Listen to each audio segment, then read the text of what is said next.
আমি প্রথমে বলবো যে আমার আমার মায়ের বলা কথাগুলো বলবো। জি জি শিওর বলেন। কারণ তখন তো আমি খুব ছোট ছিলাম। মার মুখ থেকে যেটা শুনেছেন। মার মুখ থেকে অনেক মায়ে কান্না করে করে যা বলছে আমরা শুনছি এবং আমরা শুনে শুনে আমরা কাজকর্ম করছি। কিরকম কি বলতো মা একটু বলেন তো? মায়ে বলছিলেন যে আমরা যখন ছোট্ট ছিলাম তখন বাবা শুধু বিয়ের কথা বলতো।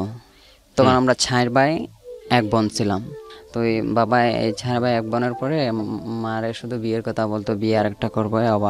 আর আমাদের অনেক সম্পত্তি ছিল আমার বাবার, প্রায় 36-37 কাঠা জমি ছিল, বাজারের দোকান ছিল এবং আমাদের এই বাগান ছিল, এটি ফিশারি টিশারি আসলো। তো আব্বা এগুলা নিয়ে ইয়ে করতো। আর পরে এই বেচা কিনা করে করে বাবা এই দোকান পাট করে করে আর কইতো বিয়ে করবো, আমি বিয়ে করবো। মায় মানা করতো না, আমার এতটা বাচ্চা হয়েছে 4টা, মানে প্রথম বউ থাকার পরও সে আরেকটা বিয়ে করতে চাইতো। হ্যাঁ আমার মারে টাকা রেখে আরেকটা বিয়ে করতে চাইতো। তখন মা নিষেধ করতেন না, আমার 4টা ছেলে একটা মেয়ে, ওদের কি হইবে ভবিষ্যতে। বাবা বলতো বলে ওদের ভবিষ্যতে। আপনারা 5 ভাই বোন?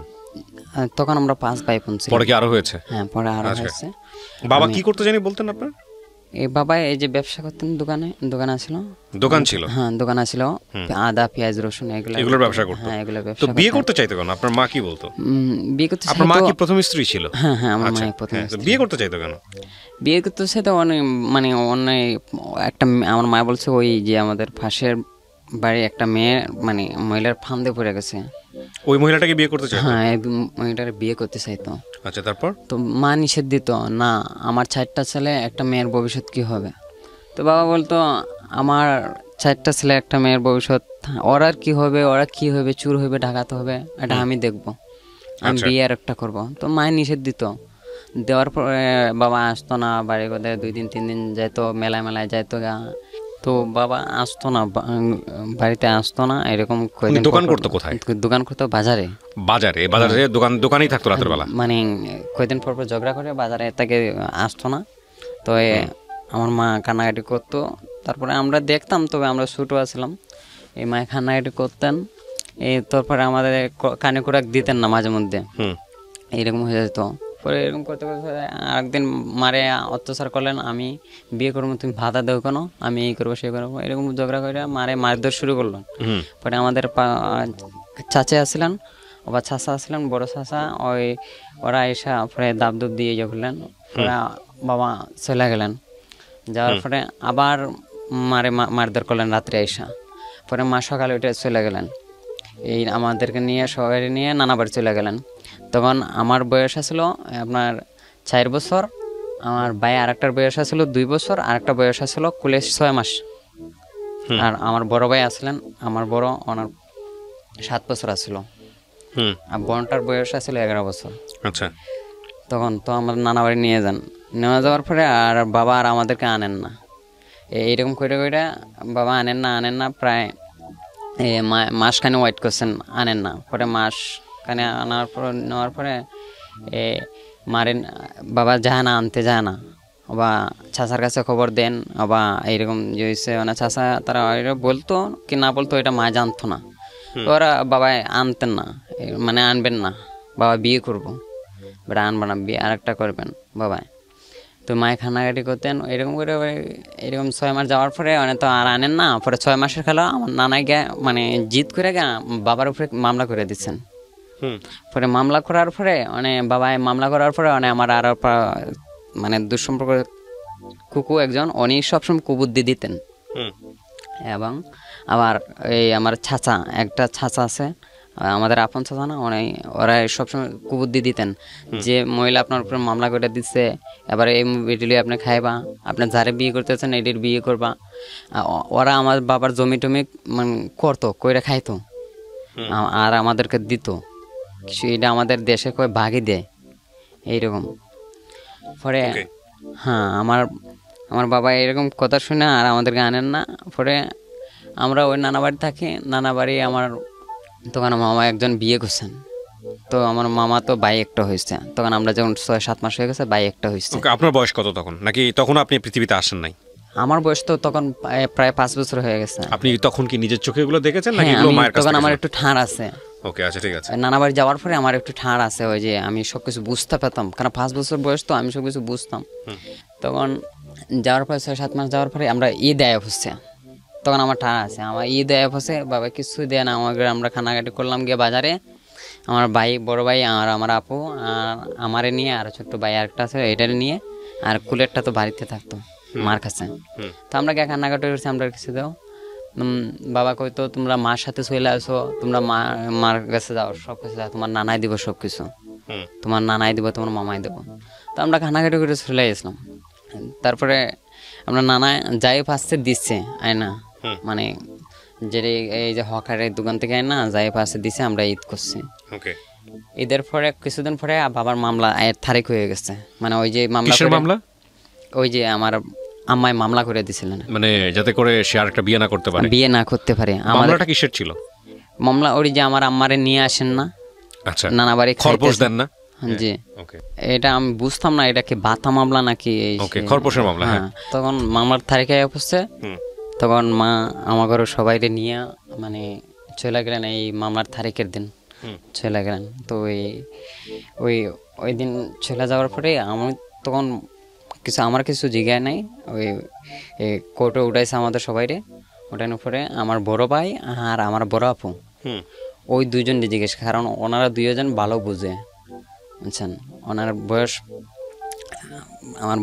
আমার বয়স প্রায় 12 বছর আসলো, আমার ভাইয়ের বয়স প্রায় 9 বছরের মতো আসলো। ওনারা ভালোই বুঝে, আমার তেমন জিজ্ঞাসা নাই। ওনারা জিজ্ঞাসা তোমার বাপ মারা যে তোমার কোর্টে আপনিও গেছিলেন? হ্যাঁ, সবাই নিছে। ওকে, আমরা ভাই বোন যা আছে, আমার ছোট্ট ভাইটারা লাগায় নিয়ে গেছে মা। তারপরে ওই আমাদের জিজ্ঞাসা করছে আমার মারে যে বাবা কিরকম অত্যাচার করেন। তখন আমার বড় আপু আর বড় ভাই মার অত্যাচার তো দেখছেন, ওনার বইলা দিচ্ছেন, বুঝছেন। কারণ আমার নানা বইলা দিছে, এর বইলা দাও, না বললে তোমরা আমার বাড়িতেও জায়গা দেবো না, যা সত্য করে, মানে আগে থেকে বলে দিছে যে বলতে হবে। হ্যাঁ, বলতে হবে। তো আমার আপু তারা কি করছে, কারণ অনেক তো যারা খাওয়াইতেছে ওরা তো কথা কইতে হইব। তো আমার আপু কি করছে, কইয়া দিচ্ছে, হ্যাঁ বাবা আমার মারে অনেক অত্যাচার করছেন, রাতের পর রাত দিনের পর দিন কালে অত্যাচার করতেন, এইরকম। তো এই কথা যেন বলে দিছে, তো বাবা এই কোর্টে রাগ করে লেছে। পড়ার পরে রাগ করার পরে জজ সাহেব দেখছে বাবার রাগটা, দেখার পরে ওই বাবারে মানে সাজা দিয়ে দিছে, প্রায় বাবারে সাজা দিয়ে দিছে। তখন 2001 সাল। আচ্ছা, জি। তো বাবারে সাজা দিয়ে দিছে, প্রায় 3 বছরের সাজা দিয়ে দিছে। তো তখন আপনার মা আপনাদেরকে নিয়ে কোথায় থাকে? আপনার নানার বাসায়? নানা বাড়ি। আচ্ছা। তো 3 বছরের সাজা দিয়ে দিছে। তখন তো সাজা দিয়ে দিছে, মানে বাবা তো আঁকটে এলাইছে, বাবারে আর বাইরেতে দেন, মানে জেলে আঁকটে এলাইছে। তখন আমরা নানা বাড়ি তো রয়ে গেলাম, তো নানা বাড়ি আছে। তো কিছুদিন পরে আমরা তো থাকতে থাকতে বছরখানি হয়ে গেছে। তখন আমরা সবাই দেখতে পারে না, আমরা এতজন, 4টা ভাই 1টা বোন, আমরা 5 জন, আবার মা 6 জন লোক, ওরা কিভাবে খাওয়াইবো। তখন আমার ভাই পড়ালেখা ছাড়া দিয়া আমার মামার সাথে কাজে যাইতো।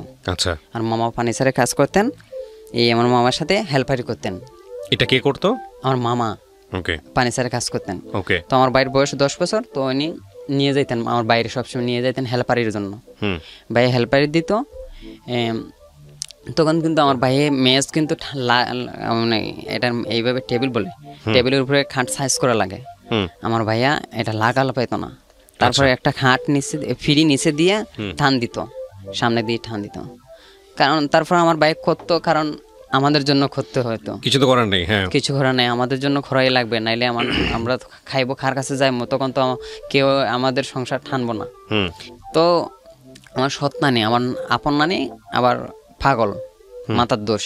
আচ্ছা, আমার সৎ নানি। তো ওরা ওই আমাদেরকে তো কি করতো, আমরা দেশে খই লাকড়ি, যেটা এখানে খড়ি খয়, দারু খয়, আমাদের দেশে খয় লাকড়ি। তো ওগুলার অভাব আমার নানা বাড়ি। জি। তো ওগুলার অভাব হলে কি হবে, ওই যে আমাদের বাপের বাগান আছে, আমাদের আবার বাড়িটা আমাদের নানা বাড়ির কাছাকাছি। তো তখন আমাদের বাবার বাগান আছে, তো ওই বাগানের নিচে যাইতাম, আমরা লাকড়ি তুকাইতাম, কুচতাম, লাকড়ি নিয়ে যেতাম, আমাদের বাপের বাগান তো নিয়ে যেতাম। তো এরকম লাগে, আমরা ওই যে ছাঁচা আছে না, বললাম যে খুবুর দিয়ে দিত আমার বাবারে, তো এরকম আমার খুকুরে দিত প্রথম, কত দেখ তোর ভাইরে জেলে ঢুকে দিচ্ছে, আবার ওই ফুলা ফাইনাসে লাকড়ি টাকড়ি নিত, এই করতো, নিয়ে পরে ওরা আমাদেরকে মানে দাওয়া দুয়া দিত। হুম তখন আমরা পরে বয়ে পেতাম আর যাইতাম না। পরে লাকড়ি টাকড়ি বাতে এইরকম আবার লাকড়ি গিয়ে খুঁজতাম। আমাদের দেশে আবার আওর আছে, হুম যেটা সর বলে, এদিকে আছে। তো এদিকে গেলে বন জঙ্গলে গেলে লাকড়ি টাকড়ি মিলতো, তো আমরা নিয়ে যেতাম গিয়ে খুঁজে টুজা। আর কিন্তু আমরা তখন ছোট্ট আছিলাম, তখন যাইতাম ছোটো ছোটো পোলাপানের সাথে যাইতাম কাছাকাছি। হুম তো এই এতটি করে নিয়ে যেতাম, সমস্ত দিনে নিয়ে যেতাম। তখন আমার মারে আবার খাস করাইতাম, আচ্ছা আমার নানার বাড়ি খাস করতেন, যাতে আমরা খাইতে হইলে খাস করা লাগতো। মানে নাহলে কাজ আমার করে? আমার খাবার মামানি দিত না? একজন এই আমার মামার সাথে লাইগে যাইতো। হুম আমার মামারে মানে খুবই বিরক্ত করতো, বলে বাগনা বাড়ি ফালবা না আমার ছেলে সন্তান ফালবা, এইটা কইতো। আচ্ছা তখন মামা কি করতো, ওই আর কথাবার্তা কইতো না, মামা কই করতো, নানাই সৎ নানির সাথে তেমন কথা কইতো না, সৎ নানি যা কইতে থাকেন। তখন আমার মায়ের সব কাজ করতেন, ওদের কাপড় দেওয়া, ওদের বাসার সব কাজ যা আছে সব আছে, থালা বাসন যা আছে সব করতেন। কিন্তু ওরা খাওয়ার শেষে আমাদেরকে খাওয়াইতো। ওদের মানে খাওয়া দাওয়া হয়ে গেলে তারপরে আপনাদেরকে খাবার দিত? আমাদেরকে খাওয়াইতো, কারণ লোকজন বেশি, ওদের ফ্যামিলিতে প্রায় 10 জন, আমরা ওই 6 জন, প্রায় এরকম লোকজন বেশি। তো এই যেরকম বসতেন, তো খাওয়া দাওয়া করাইতেন। তো আমাদের খাওয়াইতো, যাও আছে তাও খাওয়াইতো। তো এই অনেক দিন আছে, মনে করেন আমরা তো বুঝতাম না, তখন আমার ফেট বসতো না, তখন আমরা কী করতাম, কানাকাটি করতাম, ভাত আরো দেন আরো দেন। তো মায়ের হয়তো ভাত শেষ, ভাত খাইবা করতে গা, বুঝছেন, গিয়া খাইয়া দেয়া ঘুমাইতাম। তো ঘুমাইতাম, এইরকম করে ঘুমাইতাম। মানে কোনো বেলা ভাত জুটতো, তো কোনো বেলা জুটতো না? হ্যাঁ, জুটতো না। তখন ওই যে গম আছে না, আমার নানা গম পাইতেন। জি। আমার নানা মেম্বার আছিলেন তখন। তখন সকালে আমরা রুটি খাওয়াইতেন, ডাল দিয়ে রুটি খাওয়াইতেন। রুটি যে কয়টা খাইতো তা আমরা দেখতাম না, তবে আমাকে মা দুইটা করে দিত, কারণ আমরা 6 জন লোক, 6 জনের জন্য 12টা নিত। আলাদা রুমে আমরা সবাই মিলে খাইতাম। অনেক সময় আমরা যে কেউ বেশি খেতাম, মনে করেন মা না খাইও আমাকে খাওয়াইতেন, বা আমার বড় বোনে না খাইও আমাকে খাওয়াইতেন। আমার মা কান্নাকাটি করতেন, পেটের খিদায় খাইতেন না। তো ওই আমাদের আরো নানা আছেন, চাচা, আমার আম্মার চাচা লাগেন, ওই ওনাদের বাসায় গিয়ে প্রায় অনেক গিয়ে আমরা খাইতাম। অনেক সময় ওরা ডাল ভাত খাওয়াইতো।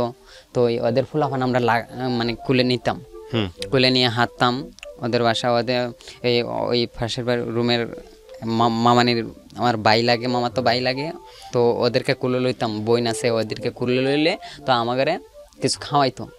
জি। তো আমরা খাইতাম, খাওয়ার আশা কি করতাম, প্রত্যেকদিন আমরা যাইতাম। তো এইরকম করে তো প্রায় আর বাবা কি তখনও জেলে? তখন বাবা জেলে, প্রায় বাবার 3 বছর সাজা। তখন আমরা এই আশায় বিস্কুট দিবেন, একটা রুটি দিবেন, আবার একটা কয়টা বিস্কুট দিবেন, মুড়ি দিবেন আমাদেরকে, এরকম দিলে তো আমরা কি করতাম, খুশি হয়ে গিয়া ওই ওদের আমার বাই তারা কুলে লইতাম, মামা তো বাই তারা আছে, ওইটির নিয়ে কুলে লইতাম, কুলে নিয়ে হাঁটতাম। ওনারা কাজ কাম করতেন, তো আমাদের বিস্কুট দিতেন, একটা চকলেট দিতেন। আগে মিনি চকলেট ছিল, এই চকলেটগুলো হাতে দিলে আমরা খুশি করে খুলে লইতাম, মাটিতে রাখতাম না। আচ্ছা। তো এরকম করে আমার ভাই কষ্ট করে ওই মামার সাথে কাজ করতো, কাজে যায়। আর আমরা এরকম করে নানা বাড়ি প্রায় 2 বছর গেল। আরও 2 বছর যাওয়ার পরে বাবা জেল থেকে বাইরে হয়ে গেল, মানে জামিনে বাইরে গেছেন বাবার 2 বছর পরে। জি, জামিনে বাইরে হয়ে গেলেন। তখন আমাদেরকে শিখিয়ে দিত আমার সৎ নানি, বলে তোরা বাবার গেখো আমাকে বাড়িতে নিয়ে দাও। আমরা কি করতাম, যাইতাম বাবার কাছে, দোকানে যাইতাম, বাজারে যাইতাম, গিয়ে কইতাম আব্বা আমরা বাড়িতে নিয়ে যাও, আব্বা আপনার বাড়িতে নিয়ে যাও। তখন আমার বয়স 6 বছরের মতো। তখন আব্বা কি করতো, আব্বা আরো রাগ হয়ে গেছে। আগে একরকম আসছিল রাগ, পরে আরো পরে আমাকে দেখতে পেতাম না। জেলে তো তোমরা তো কোর্টে তো বললা গিয়া আমি তোমাদের মায়ের দোষ করছি, এই করছি সেই করছি, আর এখন আমার কাছে চাইছো না, আমি তোমাদের ভাব না, এগুলো বলতো। হ্যাঁ, এগুলো বলতো। আমরা যেখানটায় ছিলাম তারপর তবে বাজারে অনেকজনে বুঝাইতো বাবারে, বলে দেখ এত সুন্দর সুন্দর বাচ্চাগুলা এটিরে নষ্ট করে না, এগুলো না, এটি আমার বাচ্চা না, এটির মার বাচ্চা, এরকম হয়ে আমাদের থানায় দিত। এই বাবাই মানতো না। তখন আমরা খান্নাকাটি করে আয়া করতাম। তো মার কাছে কইতাম আব্বা এই আমাদের ধাক্কায় দিয়েছেন, এ করছেন সে করছেন। তখন মা আমাদেরকে খান্নায় করতো, আবার মাইর ধরে করতেন, তোমরা খেয়ে গেছো, কে গেছে কইয়া দিছে। তখন আমরা বলতাম যে নানি তো বলে দিয়েছিলাম আমরা, এর জন্য গেছে। আচ্ছা তখন তো নানির কথা নানার কাছে কইলে তখন নানি আমার সৎ নানি তো আমার মার সাথে ঝগড়া করতেন। এইরকম ঝগড়া করতেন, এমন ঝগড়া করতেন যাতে আমার নানি ঝগড়া করলে প্রায় সপ্তাহখানি চলে যাইতো, মার সাথে কথা বলতেন না বা আমাদেরকে ভালোভাবে খাওয়াইতেন না। তখন মা ওই আমাদেরকে নিয়ে আমাদের ওই যে আমার নানা আরেকজন আছেন, ওনার মেয়ে যোগিদা, ওনার বাসায় ওই রুমে থাকতাম। তো ওনার থাকার জায়গা দিতেন, তো থাকতাম, গুছা করে থাকতাম মা। তো ওনারাও কিছু কইতো বলে এইরকম করে কতদিন চলবেন, এই করবেন সেই করবেন। তখন মা আমাকে বলে এই করে সেই করে থাকতো আর খাওয়াইতো। আচ্ছা ওই এইগুলো কেউ যদি ওরা খাইয়া দেয় কিছু থাকে তো ওরা দিত হয় না, তো মা আমাকে রান্না খাওয়াইতেন এইরকম। তখন বাবার কইতে কইতে বাবা নে না, আমাকে নে না। তখন বাবা তখন জেল থেকে বের হয়ে আলাদা থাকতেছে? হ্যাঁ আলাদা থাকতেছে। আমাকে বিয়ে শাদী করছে তখন? না না, বাবা বিয়ে করেন। ওকে, তারপর তখন মা শুধু এই করে সেই করে থাকবেন, কিন্তু আর বাবার কাছে যাবেন না। বাবা যখন মানে ইচ্ছা করে আর নেবেন না, মা ইচ্ছা করে যাবেন না। মার জিদ হচ্ছে আমার বাবা বলবেন তারপরে যাইবেন। আর বাবা বলছেন তোমার মা যদি নিজে নিজে আসে আমার বাড়ি তাহলে আসুক, আমি গিয়ে আনবো না। তো এরকম করে মাও যান না, বাবাও নেন না। আমরা কান্নাকাটি করি, বা আমার বড় ভাই কান্নাকাটি করে। এইরকম কার কত থাকবো, এত অল্প বয়স পড়ালেখাই করে, মামার সাথে দোকানে গিয়ে কাজই করে। এরকম করতে করতে আমার আপুরও সহ্য হতো না। ওই যে মামা তো ভাই বোন ওইটিরে খুলে টুলে নিত, গোসল করাইতো, কাপড় সাপড় ধুয়ে দিয়ে দিত। এত অল্প বয়সে পড়ালেখা করে আবার ইয়েও করে ওদের খাস কাম করে, ওদের গালি টুনা শুনতে মানে ভালো লাগে না। পড়াশোনাত বসলে আবার ওই যে আমার সৎনানি আছে না, উনি মানে একটু হিংসা করতেন ওই আমার ভাই বোনের দেখলে। বা আমরা একটু ভালো একটু নানার কাছে গিয়ে 5 টাকা খুঁজলে বা 2 টাকা খুঁজলে আমার নানি রাগ করতেন। তা আগে 2 টাকা দিলে 1 টাকা দিয়ে একটা আইসক্রিম মিলতো, দুধ মালাই, মালাই আইসক্রিম। তখন আমরা নানা 2 টাকা করে দিলেও আমাদের অনেক খুশি হইতাম। তো অনেক সময় দিলে 2 টাকা করে আমার সৎনানি রাগ হয়ে যেতেন, এটি 6 টাকা করে দেন, এ তোর 5 জনে 2 টাকা করে দিলে 10 টাকা জায়গা, আর 10 টাকা হইলে 1 সের চাল মিলবো। এগুলো নিয়ে কথাবার্তা হইতো আর কি? হ্যাঁ, এগুলো কথাবার্তা হইতো। বাবা তখন কি করতেছে? দোকান করতেছে? বাবা দোকান করতে আছেন, দোকান করতে আছেন, আর জমি বিক্রি করতে আছেন, আর ওই নিজ বাজার আড্ডা দিতে আছেন, শহরে শহরে যাইতে আছেন নিজের মতো করে। হ্যাঁ, নিজের মতো চলতে আছেন, বন্ধু বান্ধব নিয়ে জুয়া খেলতে আছেন, এই বিভিন্ন আড্ডা যাইতে আছেন, মেলা হয়তো, যাত্রা গান হয়তো। বিয়ে করছে তখন? না না, বাবা বিয়ে করে নাই, মানে মামলা যে হয়ে গেছে আর বিয়ে করে নাই। আপনার মা কেউ আর নেয় না? আর নেয় না, এইভাবে জমি বেচে মানে মামলা গায়। আপনার ভাই বোন সবাই কি তখন মার সাথে? হ্যাঁ, আমার মার সাথে। কাউকেই নিত না উনি? কাউকে নিতেছে না। তখন ওই বাবা মামলা গায় আর জমি বিক্রি করে, মামলা গায়ে জমি বিক্রি করে, আর আড্ডা মারেন, বিভিন্ন শহরে যান, এই যাত্রা গানে যান, বিভিন্ন গানে গানে যান। এইরকম ঘুরে ঘুরে বাবা মানে আমাদেরকে খোঁজখবর রাখতে হয় না। পরে ঈদ তো বাইলে তো বাবা একদমই খোঁজ রাখতো না। আমরা কান্নাকাটি করতাম ঈদের জামার জন্য, রাখতো না। তবে আমার মামার তোফিকে যা কুলায় তো মামা দিতেন, মামা দিতেন। তো আপনার মাকে কি তখন উনি ডিভোর্স দিয়ে দিছে? না না, ডিভোর্স আপনার মাও দেন? এইভাবে মাও দেন না, বাবাও দেন, এইভাবে মামলা চলতে আছে। তারপর তখন তো ওই মামা আমাদেরকে যা পারতেন তা দিতেন। তবে এই বাবা এই সম্পত্তি ব্যস্ত, আর এই শহরে শহরে ঘুরতেন, আর এই বাজারটা দিতেন। আচ্ছা, এইরকম করে করে আমার বাবা এই প্রায় 2006 সালে বন্যা হয়েছিল না? জি, ওই বন্যার সময় আমাদের খুব অভাব হয়ে অবস্থা। আমার নানার পরিবারে খুব অভাব হয়ে গেছে। আমার মামার কাজ কাম নাই, অথবা ওই মামাই আর সংসার চালাইতে পারতেছেন না। ওই আমার নানারও তোমার আর মেম্বারই নাই, আমার নানাও ফেল মেরে লাইছেন, আর মেম্বারই নাই। তখন আমার নানাই আমার মামি কি করবেন, তখন ওদের অভাব হয়ে গেছে। তখন ওই আমার সৎ নানি মামি আমাদের সাথে লাইগা গেলেন, আমরা কেন বিদায় হয় না, আমরা কেন এটা হয় না, আমরা কেন এটা হয় না। তখন আমার প্রায় 8 বছর বয়স হয়ে গেছে। আচ্ছা, আমার 8 বছর বয়স হয়েছে। তখন 8 বছর বয়স হওয়ার পর আমি তো সবই মোটামুটি বুঝি, মা যে ঝগড়াঝাটি করেন, এই করতেন সে করতেন। তখন 8 বছর বয়স হয়ে গেছে, মানে মা কি করলেন, ওই আমার মামানির সাথে ঝগড়া কইরা ভিন্ন হয়ে গেলেন। ভিন্ন হইয়া ওই যে আমার মার চাচা তো একটা বাংলা ঘর আছে, ওই বাংলা ঘরে আমাদেরকে নিয়ে থাকাশোনা করেন। আচ্ছা, তখন এখন আমার ভাই উনি খুবই ছোট্ট, প্রায় 12 বছর বয়স। তো উনি কী করলেন, সংসার চাপ ওনার উপরে পড়ে গেছে। তবে তারপরে মামা আমাদেরকে যা পাতেন দিতেন, যে কয়দিন আমরা ছিলাম। আর আমারে দিয়ে দিচ্ছেন, আমাদের পাশের বাড়ি একটা আঙ্কেল আছে, ওই আঙ্কেলের সাথে নৌকা দিয়ে গ্রামে গ্রামে ব্যবসা করতো, হুম নৌকা দিয়ে। তো আমারে কি দিয়ে দিল ওনার সাথে, উনি আমারে প্রত্যেক দিন 10 টাকা দিতেন। আচ্ছা 10 টাকা দিতেন, 10 টাকা দিলে প্রায় 1 কেজি চাল মিলতো। হুম তখন ওই নাইলে উনি ছাইলে দিয়ে দিতেন আমরা কয়েকদিন পর পর। আচ্ছা তখন ওনার সাথে আমি নৌকায় যাইতাম, ওই গ্রামে গ্রামে যাইতাম।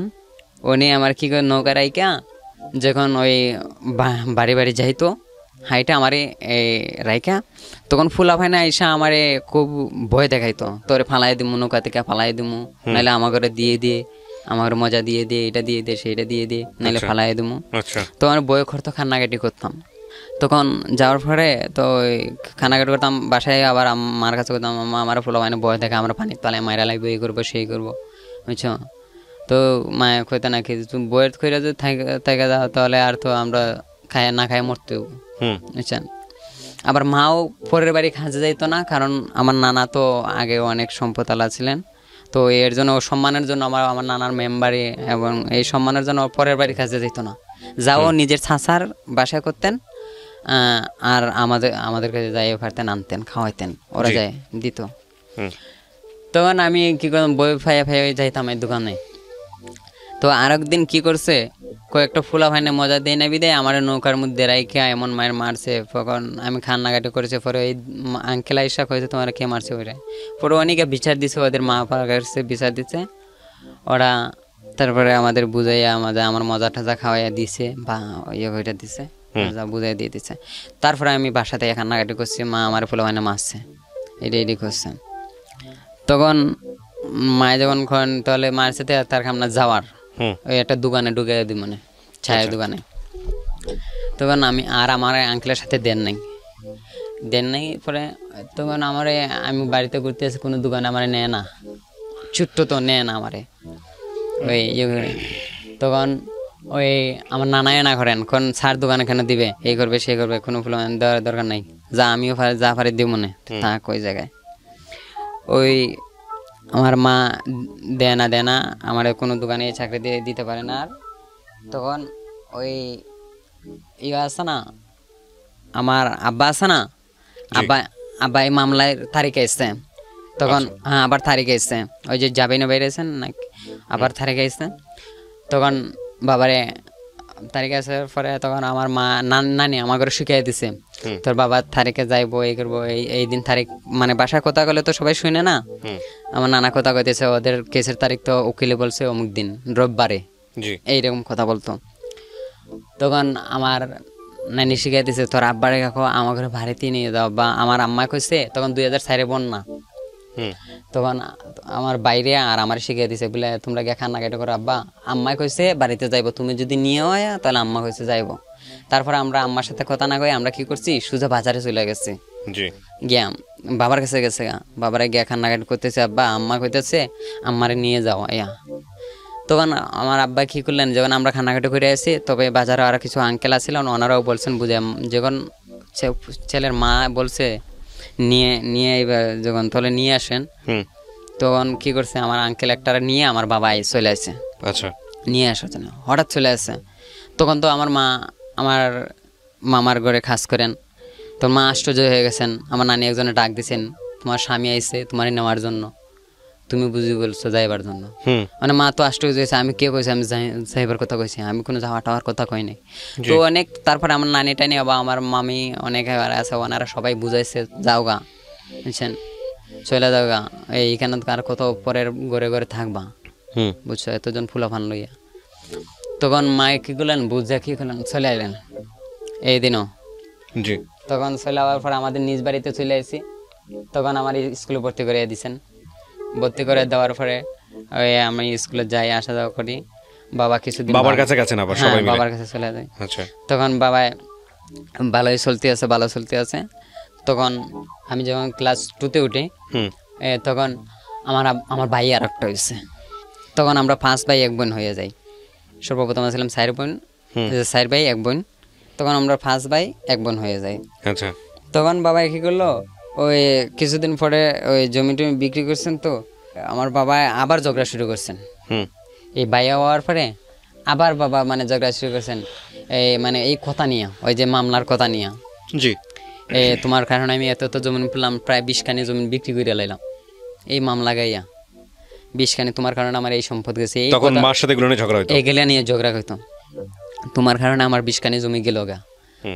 এই জমি নিয়ে কথাবার্তা হইতো, আবার ঝগড়া হইতো। আচ্ছা। তো এইরকম জমি নিয়ে ঝগড়া হইতো। বাবা মারে খুঁটা দিতেন, তোমার কারণে আমার 20 খানি জমি বিক্রি করছি। মায়ে বলতে আমার কি মামলা গাইতে গিয়ে এত টাকা গেছে গা, তুমি যদি সর্বপ্রথম আমার নিয়ে যেতে তাহলে তো এত কিছু হয় নাই। ওনারা মামলা করছে, ইয়ে করছে, তুমি এত জমিন বিক্রি করা লাগে, এত জমিন বিক্রি হয় না, তুমি জমি বিক্রি করছো, তুমি বাজে আড্ডা দিয়ে বিক্রি করছো, এইরকম মা হয়তো। আর বাবা হয়তো না, তোমার মামলার কারণে আমি এতখানি জমিন বিক্রি করছি। এইরকম ঝগড়াঝাটি কইরা বাবা কি করলো, আবার আমাদেরকে ফালায় চলে গেল। এই তখন নিজ বাড়িতে ফালায় চলে গেছে। তখন আর মা বলছে আমি আর বাপের বাড়ি যাইবো না, আমি এইখানে আমার ফুল। তখন তো আমি প্রায় আমার বয়স 10 বছর হয়ে যায়। তখন তো আমার মা আমার ঘরে নিয়ে প্রায় আমার বাইরে খাজা লাগাই দিলেন, মামার সাথে খাজা দিতেন। তো মামায় যাই পাত্র দিতেন, তো দিয়ে আমাদেরকে প্রত্যেকদিন আমার বাইরে 100 টাকা দিতেন। তো 100 টাকা দিলে আমাদের সংসার চলতো না প্রায়। তখন আমাদের এই ছোট্ট বাড়িটা একটা হয়ে গেল, ওইটার দুধ আনা লাগে, আবার ইয়ে করা লাগে, ওর আবার নুমিন্না হয়ে গেছে। এটা একদিন নুমিন্না হয়ে গেছে, অনেক ডাক্তারের কাছে নেওয়া লাগে, অনেক টাকা লাগে। তখন আমাদের সংসারে একটা টাকাই নেই, আমার বাইরে ডেইলি 100 টাকা আনে। তখন আমার বাইরে দেন ডাক্তারের কাছে নিয়ে যাবে, তখন টাকা নেই। তখন বাবার কাছে বড় ভাই গেছেন, বলে বাইরে তো জ্বর উঠে গেছে, আমার নিমিন্ন হয়ে গেছে, ডাক্তারের অন্তরে আমার টাকা লাগে। বাবা বলছে ওই আমি কোনো টাকা পয়সা দিব না, মরে গেলে যাজ্ঞা, মরলে তোমার মার কারণে মরছে, আমার কারণে মরে নাই, বুঝছো না। আমি ইয়ে করতে পারতাম না, আমি এমনি তোমার মার কারণে 20 খানি জমিন বিচ্ছে লাইছি, তোমরা যেভাবে ভালো এভাবে গে বাঁচো, এইভাবে কইতেছেন। বাবা দোকানে থাকতেন, আসেন না বাড়িতে। আর আমার কুকুর বাড়ি খাইতেন, আমার বাড়িতে আসেন না আর। তখন আমরা বাড়িতে থেকে গেলাম। এই বাবা কি করলেন, এই দোকানে থাকতেন। তখন আমার বড় ভাই কষ্ট হইতো সংসার চালাইতে, বড় ভাইয়ের কষ্ট হইতো সংসার চালাইতে। তখন আমি কি করলাম, ওই যে আমি 12টার পরে আসা পাতাম, আমার 12টাতে ছুটি হয়ে যেত। তো 12টার পরে ছুটি হওয়ার পরে মা লাংসে ভাত খাওয়াইয়া আমার দিত ওই যে আঙ্কেল একজনের দোকানে। তো আঙ্কেলে আমার এই চার দোকানে গিয়ে কাজ করলাম। কাজ করার পরে আমার এই রাত 8টার দিকে ছুটি দিত, 10 টাকা দিত, এরকম দিত, 10 টাকা 5 টাকা, যেদিন যা মন চায় তা দিত। তো আসতাম 10 টাকা নিয়ে, আবার 5 টাকা যাওয়া দিত, মার কাছে আইনা দিতাম। আচ্ছা, আবার স্কুলে গেলে মা আবার 2 টাকা করে দিত, আমার 2 টাকা, আমার ভাই ছোটরা 2 টাকা। 2 টাকা দিলে আমরা আইসক্রিম খাইতাম, একটা আইসক্রিম 8 আনা ছিল, 1 টাকা দিয়ে 2 টাকা খাওয়া যেত। আচ্ছা, প্রথম যদি 2 টাকা খাইতাম, আবার আসার সময় আরো 2 টাকা খাইতাম, এরকম করতাম। তখন আঙ্কেলে যে 10 টাকা দিতে, এই টাকা দিয়ে আমাদের জোয়ান। পরে আরেকদিন আমাদের একজন বুদ্ধি দিয়ে দিল, ওই তুমি বাদাম বিক্রি করা লাগে যাও। আচ্ছা, তখন মায়ে কি করলো, আমাদেরকে মানে বাদাম বিক্রি করো। আমার আঙ্কেল একজনে এই গ্রামে বাদাম বিক্রি করতো, ও নিয়ে আমাদেরকে বাদাম আইনা দিছে। এই মা টাকা দিছে, 100 টাকা দিছে, 100 টাকা দিয়ে বাদাম আইনা দিত। তখন ওই বাদামগুলো আমি কি করতাম, প্যাকেট করে করে বিক্রি করতাম। ওই 12টার পরে স্কুল থেকে আমার পরে আমি এখানে গিয়ে আবার আমার স্কুলে আমি আবার দাঁড়াইতাম। কারণ যারা ওই যে ক্লাস 3, 4, 5 পড়ে, ওই ওরা টিফিনের সময় খাইতো, তখন আমি বাদাম বিক্রি করতাম। তো বাদাম বিক্রি করলে কি করতাম, আমি 3টা 4টা দিকে বিক্রি করলে প্রায় 20 টাকার মতো লাভ করে লাইতাম। আচ্ছা, মানে আপনি বাদামও বিক্রি করছেন? হ্যাঁ, বাদাম বিক্রি করতাম, তো 20 টাকার মতো লাভ করে লাইতাম। তো ভাইয়া ভাই তো ডেইলি 100 টাকা, আমি পেতাম 20 টাকা। তখন তো 12টা বন্ধ করে 20 টাকা লাভ করে লাইতাম। তো শুক্রবারে বন্ধ থাকলে কি করতাম, সমস্ত দিন গ্রামে গ্রামে বাদাম বিক্রি করতাম। বাদাম বিক্রি করলে প্রায় 50-60 টাকা লাভ করতাম, 50 টাকা লাভ করে লাইতাম আমি। এখন আমার বড় ভাই 100 টাকা, আমি 50 টাকা কোনোদিন লাভ করে যেতাম, 40 টাকা 50 টাকা এইরকম। আচ্ছা, তখন কি করলেন, আমাদের একটু চালানো হয়ে গেল, তখন আমার দিয়ে দিলাম। আমাদের দেশ গ্রামে কি ওই যে সিঙ্গারা এবং রুটি, বনরুটি আছে না, এগুলা লইয়া দিলেন, কেক ওইগুলা নিয়ে দিলেন, বেকারির কাছ থেকে নিয়ে আমার দিলেন। তখন কি করলেন, এইটা 12টার পরে আমি মাথায় নিয়ে গ্রামে গ্রামে প্রায় এখন তখন আমরা 2 ভাই ভালো, মোটামুটি আমাদের মানে যতটুকু কষ্ট হোক, তারপর আমাদের সংসার চলতো, ভালো ভালো চলতো। আপনি কাজ করতেন, আপনার ভাই কি করতো? আমার ভাই পানি সারে খাজা যাইতো, হেল্পারি করতো বাজারে একটা, আমার মামার সাথে। মামা 100 টাকা দিত। তখন কিন্তু এই ফার্নিচারের যে হেল্পারের 50 টাকাই দেয় না, আমার মামা 100 টাকা দিত, যাতে আমরা ভালো চলি। কারণ মামাই পাইতো 200 টাকার মতো, 200-250 টাকা তখন মামা 200-250 টাকা পাইতো, আচ্ছা, তো ভাইয়ের 100 টাকা দিয়ে দিত। ওকে, তখন আমিও 50 টাকা 40 টাকা কোনো দিন 30 টাকা এরকম যেদিন যেত ভাই এত লইয়ে যেতাম, বুঝছেন। তখন আমি রুটি রুটি এইগুলো বিক্রি করতাম, রুটি, কেক, বাদাম। পরে আস্তে আস্তে আমি ছানাছুরি বিক্রি করলাম। তখন আস্তে আস্তে মোটামুটি আমরা আরেকজন মানে আমার মায়ের বুদ্ধি করে এই যে গ্রামীণ ব্যাংকে থেকে কিস্তি উঠাইলাম।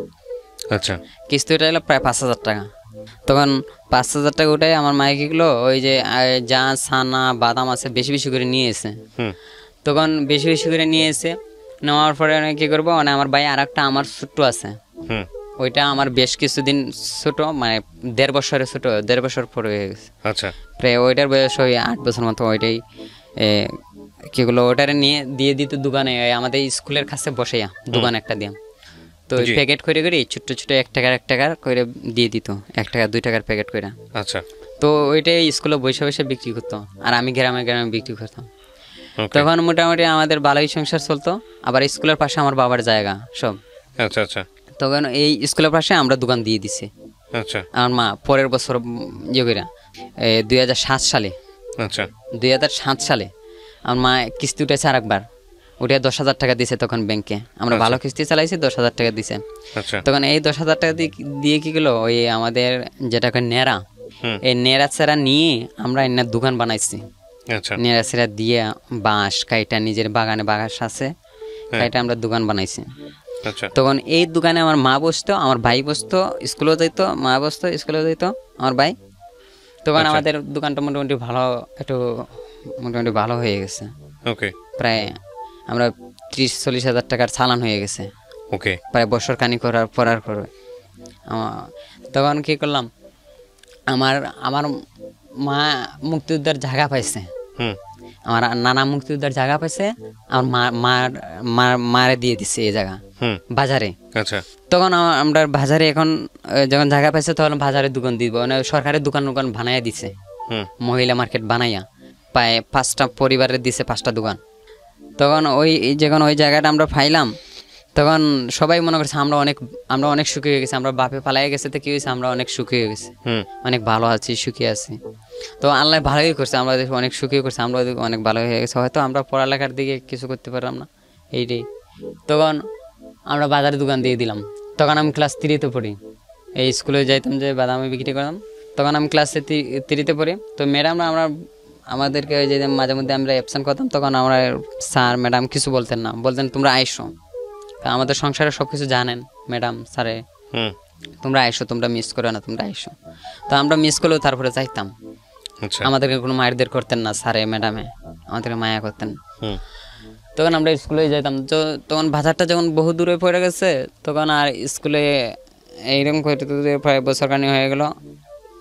পরে আমার পরীক্ষা দেওয়ার পরে আমি ক্লাস 4 উঠে যাই। ওই ক্লাস 4-এ আমি প্রায় 9 মাসে পরীক্ষা আছে না, তখন এই পরীক্ষাটা দিয়ে দিলাম। তখন আর আসতে পারলাম না স্কুলে, এই বাজার থেকে আসা যাওয়া কষ্ট হয়ে যায়। তখন নিশেরা মরে গেছে, মানে ব্যবসার দিকে আমাদের ধুন গেড়ে গেছে বেশি, দোকানটা নাইলে চালাইতে পারে না, স্কুলে আইলে তো ভাই একা চালাইতে পারে না। তখন কি করলাম, ওই স্কুলটা ছাড়া দিলাম। তখন আমরা এই দোকান নিয়ে ব্যস্ত আছিলাম। তখন যখন আমরা দোকান নিয়ে ভালো চলতে আসছি, তখন বাবা দেখতে আসে বা শুনতে আসে আমরা ভালো চলতে আসি বা ভালো হয়ে গেছি, বাবার থেকে আলাদা তখন। হ্যাঁ, তখন আমরা আর বাবার কাছে আমরা যাই না, বাবা আমাদের খোঁজ নেন না, আমরাও বাবার খোঁজ নেই না, এইরকম মানে একটা অবস্থা হয়েছে। আমরা তো ভালো চলতে আসি, আর বাবারে গিয়ে বিরক্ত করে লাভ কি? তখন আমরা বাবারে ইয়ে করতাম না। তখন বাবাই কি করলেন, তখন আবার আমার মনের মধ্যে আর একটা আশা জায়গা যায়, ওই যে আমি দোকানে বসে টিভিতে গান টান দেখতাম, ডিস্ক লাইনে ওই যে ফুলাফানে গান গাইতো, ওই এগুলা দেখতাম। ওই যে দেখার পরে আমার শখ জায়গা যাইতো, আমি যদি এরকম গান শিখতে পারতাম, আমার খুব শখে যায়, আমি যদি গান গাইতে পারতাম, এগুলা যাইতে পারতাম। তো আমার দোকানে যারা আসতো এরার সাথে কথা কইতাম, বড় ভাইয়ের সামনে কথা কইতাম না, আবার মার সামনে কথা কইতাম না, বলে এরকম কিলে আমি কি গাইতে পারবো? তো অনেকে কথা গাইতে পারবে, তুই বড় গাইতে পারবে, তুইও বড় গাইতে পারবে। তখন আমার বাবা একটা আন্দোলন সৃষ্টি করলেন, এই যে আমার বাবাই আমরা ভালো চলতেছি এটা দেখতে পারেন না, এটা না হইলে আমার মারে বললে যা বলবো আমি এখন লজ্জার বিষয় না, কারণ আমাদের জীবনে যা হয়ে গেছে আমি তা বলবো, এটা লজ্জার বিষয় নয়। আমার মা আরে বিভিন্ন কথা বলতেন, তুমি বাজারে দোকানদারি করো, তুমি কোন বেটার সাথে সম্পর্ক এটা আমি জানি, এগুলো বলতো আপনার বাবা? আমার বাবাই আমার মারে বিরক্ত করতেন। হুম। তুমি কোন বেটার সাথে সম্পর্ক এটা আমি জানি ভালো করি, তুমি এর জন্য বাজারে আড্ডা মারতে আসো, এর জন্য বাজারে দোকান দিতে আসো, এটা কি দিছে সরকারি মহিলা দোকানদারি করে লাগে, এটা তো তোমরা, এটা তোমার মানে বিভিন্ন আচরণ করতেন আমার বাবা। ইয়া মা যখন বাড়িতে যাইতেন তখন আমরা দোকানে থাকতাম, আমরা মানে তখন জানতাম না, ওই বাবা কয়দিন এ বাড়িতে মারাইয়া গালাগালি করছেন, তুমি কেন মহিলাকে বাজারে গিয়ে ব্যবসা করা লাগে, হ্যাঁ এখানে আমার বাড়ির কাছে দোকানদারি করছো, কিছু কই নাই, যে আমার নিজের বাড়ির কাছে আছো, এখন তুমি এত বড় বাজারে গিয়ে ব্যবসা করতে আসো, দোকানদারি করতে আসো, তুমি কোন বেটার সাথে সম্পর্ক আছো এটা আমার জানা আছে, সেই আছে। তখন এইরকম করে করে বাবাই কিছুদিন কথা কয়েছে, পরে একটা লোক আসতো, আমাদের মামা মামা ডাকতাম, ওই লোকটা আসতো, তো ওই এলাকার নেতা, তো ওই লোকটা আসতো বেশি আমাদের দোকানে, তো আমার আমারে বোন বলে ডাকতো বা আমরা মামা মামা বলে ডাকতাম। তখন আমার বাবা ওনার নামে শুরু করলো, ও নিয়ে আমার মার সাথে সম্পর্ক। তখন আমার মারে এটা খুঁয়ে আমার মারে বিরক্ত করতেন। তখন আমি কি করলাম, ওই মামা একদিন আমারে বললো, আমি আজকে তো যাইমু, ওই যাইবানাকে ডাকা, এই শিল্পী ওগুলা দেখতে পারবা। আমি কি করছি, এই আমার ভাই এগুলো আশা তো আমার আজকে দেখতাম, আমি কেউরে না কই, আমাদের কেসে আসছিল 7,000 টাকা আগে, এটা চুরি করছেন? হ্যাঁ 9 সালে। তখন আমি এই 7,000 টাকা নিয়ে এই মামার সাথে আমি চলে আসি ঢাকায়, আমি ঢাকা দেখবো। তো উনি চলে আসেন, তখন তো আমার মোবাইল নাই, আমার কিছু নাই, তখন আমার কেউ খুঁজে পায় না। তখন আমার বাবা তো এমনি এটাই করতেছে, আমার মার সাথে ঝগড়াঝাটি করতেছে ওই বেটার লোকের সম্পর্ক। তখন আমার মারে আমার বাবা কইতেছে এই ঝগড়াঝাটি করে এই আমারে নাকি এই বেটা নিয়ে বিক্রি করে লেছে, এইটা এই নেতা এটা গন্ডা বান্ডা এটা বিক্রি করে লেছে। তখন আমার ভাই কি করলেন, আমার বড় ভাই আমার খুঁজতে পায় না 1 সপ্তাহ পরে পায় না। তখন মায়ে কি করলেন, ওই আমার পায় না বাবার কথার উপরে আমার মায়ে কি করলেন, একটা ভুল করে বসলেন। আমার বাবা যারা নিয়ে বদনাম গাইছেন, আমার মা তখনই ওই বাবার কথার উপরে মা আমার ভাই বান্ধব সবাই ফালাইয়া মা চলে যান ওনার সাথে, হয় এই লোকটার সাথে চলে যান। এই লোকটার সাথে যখন বদনাম হয়েছে এই লোকটার সাথে চলে যায়। তখন আমার ভাই আমার খুঁজতে আমার ভাইও নিখোঁজ হয়ে গেল, আমারও পায় না, আমার ভাইয়া নিখোঁজ হয়ে গেল। তখন আমি তখন ঢাকাতে, হ্যাঁ আমি তখন ওনার সাথে ঢাকা। আচ্ছা। তো আমার বড় ভাইটা নিখোঁজ হয়ে গেল, তো আমারও পাইতেছে না, কেউ পাইতেছে না, আমার উনিও খোঁজখবর দেয় না, উনিও আমার টাকাটা পরে বুক করে নিল, আমার কাজে এক দোকানে লাগাই দিল, জুতার দোকানে আমার 1,000 টাকা বেতনে লাগাই দিল। পরে আমাদের গ্রামের একটা লোক আসছে, আইসা আমার ওই রুমে দেখছে। কোন রুমে দেখছে? ওই আঙ্কেলের কাছে আমারে দেখছে। কোন আঙ্কেল? যে আঙ্কেল আমারে নিয়ে এসেছিল। তো আইসা বলতেছে, তুই কেন, তোর মা বাপ সবাই তো তোর ভাই বোন তো তোর খুঁজতে পায় না, আবার তোর খুঁজতে তোর ভাই একটাই নাই। তখন তো আমি বললাম, তাহলে একটা ইয়ে করেন, আমার তো ফোন নাম্বার নাই, তাহলে তোমার তো কেন ফোন নাম্বার নাই, আমি গেলে ফোন দিব মনে, বুঝছেন। তখন আমার অনেক বাড়িতে গেছে, গিয়ে ফোন দিচ্ছে, বলে ওই জায়গায় তো তোমার ছেলের দেখে আছে। তখন কি করলো, সবাই ফোন টোন দিছে। পরে আমিও কান্নাকাটা করছি, আমার ইয়ে করছে, আমার বোনে কান্নাকাটি করছে, আমার বোনে কান্নাকাটি করে করছে আমার বড় বোন। তখন মা যখন এই কাজ করছে, আমার বোনটি আমার বাইরে সবাই বাইর করে দিয়ে দিচ্ছে আবার নানা বাড়ি। তো আমার বোনটা নানা বাড়ি গেছে গা মামার কাছে, গিয়ে খানাকাটি করতেছে এরকম। তখন আমার বোনে খানাকাটি করার পরে আমিও কি করছি, ওই জায়গাতে চলে গেছে, ওই জায়গাতে আমার মামার ঠিকানা দিচ্ছে, মামায় নিয়ে গেছে আমারে। পরে নিয়ে দেওয়ার পরে আমার বাড়িতে না ইয়ে করে খাজা লাগাই দিলেন। তখন আমিও ফার্নিচারে হেল্পারিতে লেগে গেছে, ফার্নিচারে হেল্পারি করতাম, আমারে 80 টাকা দিত। তখন আমি আমার নানার কাছে দিতাম, তখন ওনারা আমাদেরকে দেখতেন।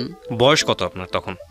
আমার তখন তো প্রায় 13 বছর বয়স আছিল। লেখাপড়া বন্ধ হয়ে গেছে? হ্যাঁ লেখাপড়াই বন্ধ, লেখাপড়া তো অনেক বন্ধ। মা আরেকজনের সাথে, বাবা কি তখন বিয়ে করছে না?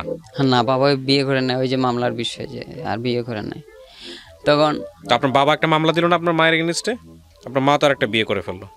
হ্যাঁ তখন বাবা দিল না, আর মামলা দেয় নাই, যা এবার তো হয়ে গেছে। যাই হোক, হ্যাঁ তারপর তখন আমার ভাই বোন যেটি আছে এটি আমার ভাই তো একটা নিখোঁজ হয়ে গেল, বুঝছেন। তখন আমার ভাই আসছিল 3 ভাই আর 1 বোন আমার কাছে, বুঝছেন। তখন আমি ওইটি নানা বাড়ি থাকলাম কিছুদিন, থাকার পরে বছরখানি থাকার পরে নানারা আবার মামার নানিরা মানে আমাকে দেখতে পারেন না, হুম এইরকম অবস্থা। তখন মানে আমার উপরে একটা সংসার, পরে আমার ভাই আর একটা ছোটো আছে আমার, ওরই আইসক্রিম বিক্রি করার লাগিয়ে দিলাম। হুম ও আইসক্রিম বিক্রি করতো, প্রায় 100 টাকা পাইতো, আমিও আইসক্রিম বিক্রি করতাম, মিস্ত্রি আমরা যাইতাম না, আইসক্রিম বিক্রি করে লাগলাম, প্রায় 100 টাকা পাইতাম। তো এরকম আমার বন্ডে লইয়া আমরা সংসার চালাইতে পারতাম, চলতে পারতাম, হুম আমরা চলতাম এরকম চলে। তখন কী করলাম, ওই ঠান্ডা পড়ে গেলে, বৃষ্টি আসলে আবার আইসক্রিম বিক্রি হয় না। হুম তখন আমি চলে গেলাম খাজে, ফার্নিচারের কাছে। আবার একটা মামার সাথে আমি চলে গেছি, মানে আমাদের বাড়ি থেকে ওই প্রায় 25 কিলো দূর, এতটুকু দূরে আমি চলে গেছি কাজে, থাইকা খাইয়া কাজ করবো। হুম আমার মাসে 1500 টাকা দিব, 1500 টাকা দিব প্রত্যেক মাসে। তখন আমি কাজে চলে গেছি। হুম তখন অনেকে আমার আদর করতো, কারণ মাও নাই, বাপও থাইকা নাই, এরকম আমাদেরকে আদর করতো। তো খাওয়াইতো, অনেকে আমার 10 টাকা 5 টাকা দিলে আমি রাখতাম। রেখে কী করলাম, আমার প্রায় মেসের কামে অনেক দিন চলে গেল। তখন আমি 3000 টাকার মতো বেতন পাইতাম, হুম 3000 টাকার মতো স্যালারি পাইতাম। তখন আমার বইনে আমাদেরকে নিয়ে সংসারটা চালাইতো। আমার বড় বোনটা বুঝে গেছে আমাদেরকে নিয়ে যে চলতে হইব, আমাদেরকে মানুষ করতে হইব। আমার বোন লাস্টে আমার বড় বোনের উপরে সব দায়িত্ব চলে যায়। তখন আমিও চিন্তা করলাম, আমিও সবাই ভুলে গেলাম। তখন আমিও চিন্তা করলাম আমার বড় বোনটারে আমি বিয়ে দিব। প্রায় অনেক বড় ভাই আছে, সিনিয়র লোক, ওনারা খাস করতো, ওনারা বুঝাইতো বইনটারে বিয়ে দিয়ে তোমরা আদায় হয়ে যাবা, তোমরা অনেক সুখী হইবা, আল্লাহ তোমরা সুখী করবো, এটা করতো একে সবাই বুঝাইতো, বুঝছো, তোমরা কষ্ট মষ্ট করে বোনটা বিয়ে দাও। তো কী করলাম, এরকম করে তো আমারও মাথার মধ্যে পড়ছে, কী করলাম, আমিও আর কিছু করবো না, দুষ্টামি করবো না। আমি সবসময়, আমি 1 টাকা খরচ করে আমি সবসময় টাকাটা জোগাড় আমার বোনের হাতে দিব। তো এরকম ঘুরে ঘুরে আমার বোনের হাতে আমরা দিতাম। তো এই বোনের হাতে দিয়ে দিয়ে দিয়ে দিয়ে দিয়ে কী করলাম, তখন আমরা ভালো চলতেছি আমার বোনটা লইয়া। আমার বাবাই তো তারপরে খোঁজখবর নেয় না, বাবাই ইয়ে করে না, বিয়ে করে না, কারণ তখন আস্তে আস্তে বাবার সম্পত্তি সব বিচ্ছালাইছেন। আচ্ছা প্রায় 36 কাঠা জমিন আসলে 36 কাঠা বিক্রি করে লেছেন।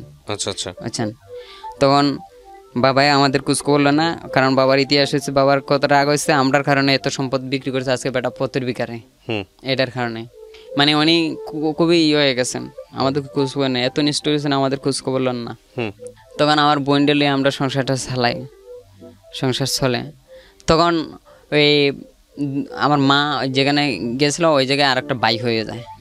আচ্ছা, এই একটা বাই হয়ে যায়, প্রায় 2 বছর পরে বাই হয়ে যায়। তখন 12 সাল আমার মা, তখন আমার মা এই বাড়িটারে নিয়ে অনেক অনেক ওই লোকটাই আমার মারে মানে অত্যাচার করে, অনেক মায় কান্নাকাটি করতেছে, আবার আই চলে ওই জায়গা থেকে।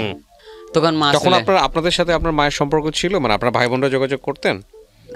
আমার মা মানে আমাদের খোঁজখবর রাখতেন, কিরকম আছে না আছে।